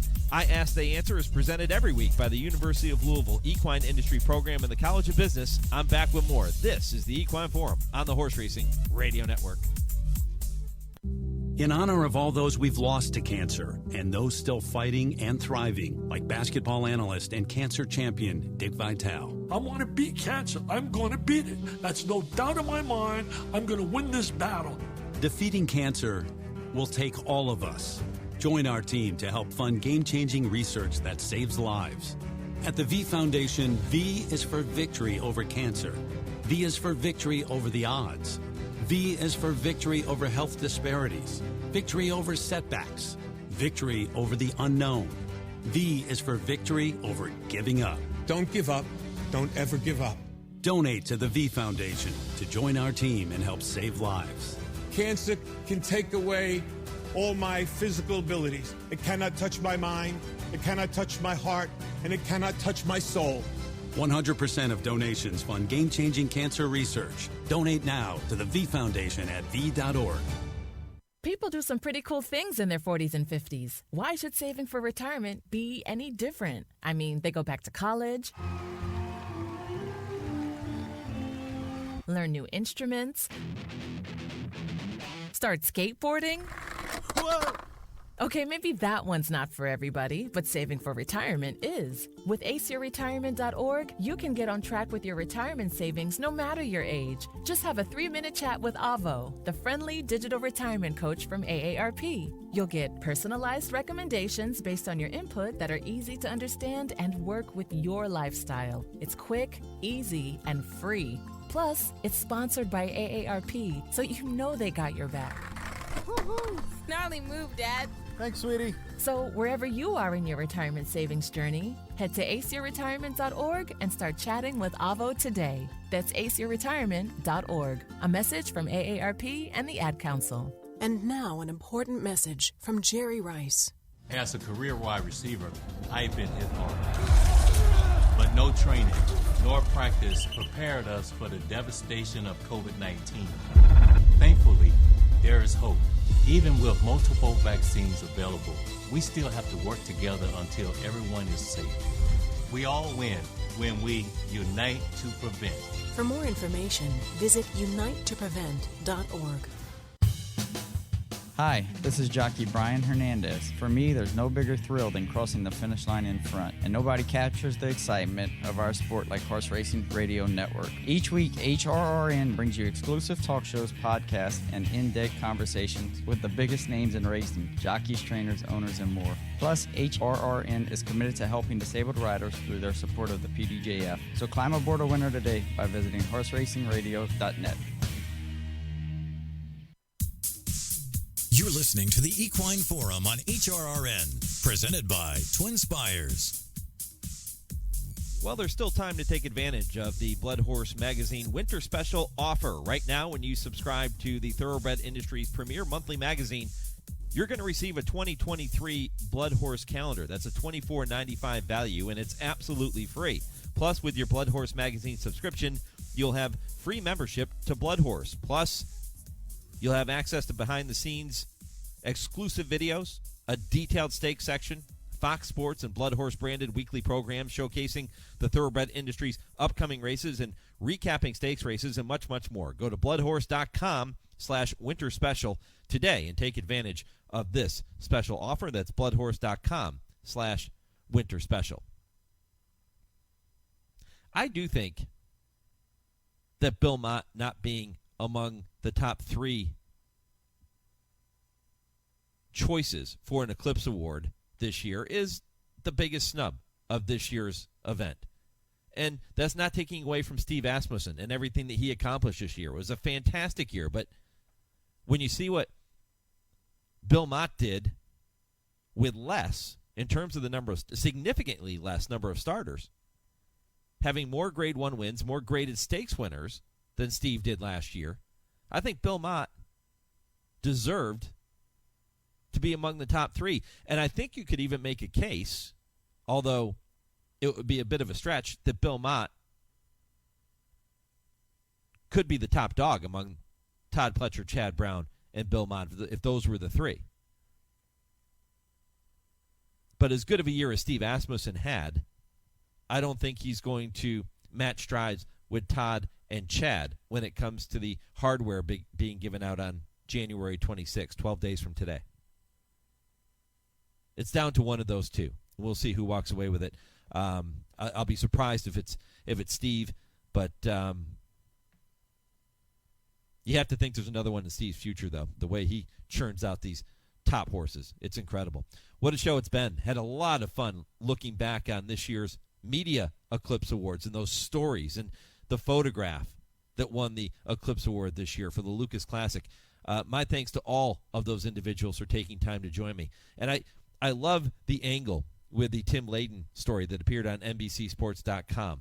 Beneath the Super Bowl's turf, the ghosts of Hollywood Park. Because you remember last year it was at SoFi Stadium, built on the site of Hollywood Park, the old Hollywood Park. And I thought with the NFL playoffs kicking off today, it was appropriate to look back on that story and talk about the angles in which led Tim Layden to put that together. And I thought some fascinating stuff there. My thanks to Tom Law for talking about his story with the Preakness Stakes, and of course to Lindsay Schanzer with NBC Sports for talking about their award-winning television broadcast of the Breeders' Cup this year. And, of course, Mark Casse for talking about the Pasco Stakes and giving us an update on Wonder Wheel. It's been a really fun show. If you missed any portion of the program, head back to our website, horseracingradio.net. You can listen to the podcast at your leisure, and you can do that on every major podcast platform. My thanks to Kurt Becker for his stroll through racing history. Great story on Busanda. And I Asked, They Answer with Dale Romans. My thanks to them for being here to make that segment possible. And James Scully for the TwinSpires Triple Play. For my producer, Lee Delapina, in our Lexington studio, for Chauncey handling all of our social media, I'm Mike Penna. Thanks for listening to this edition of the Equine Forum presented by TwinSpires. Wait till next year. Go Steelers.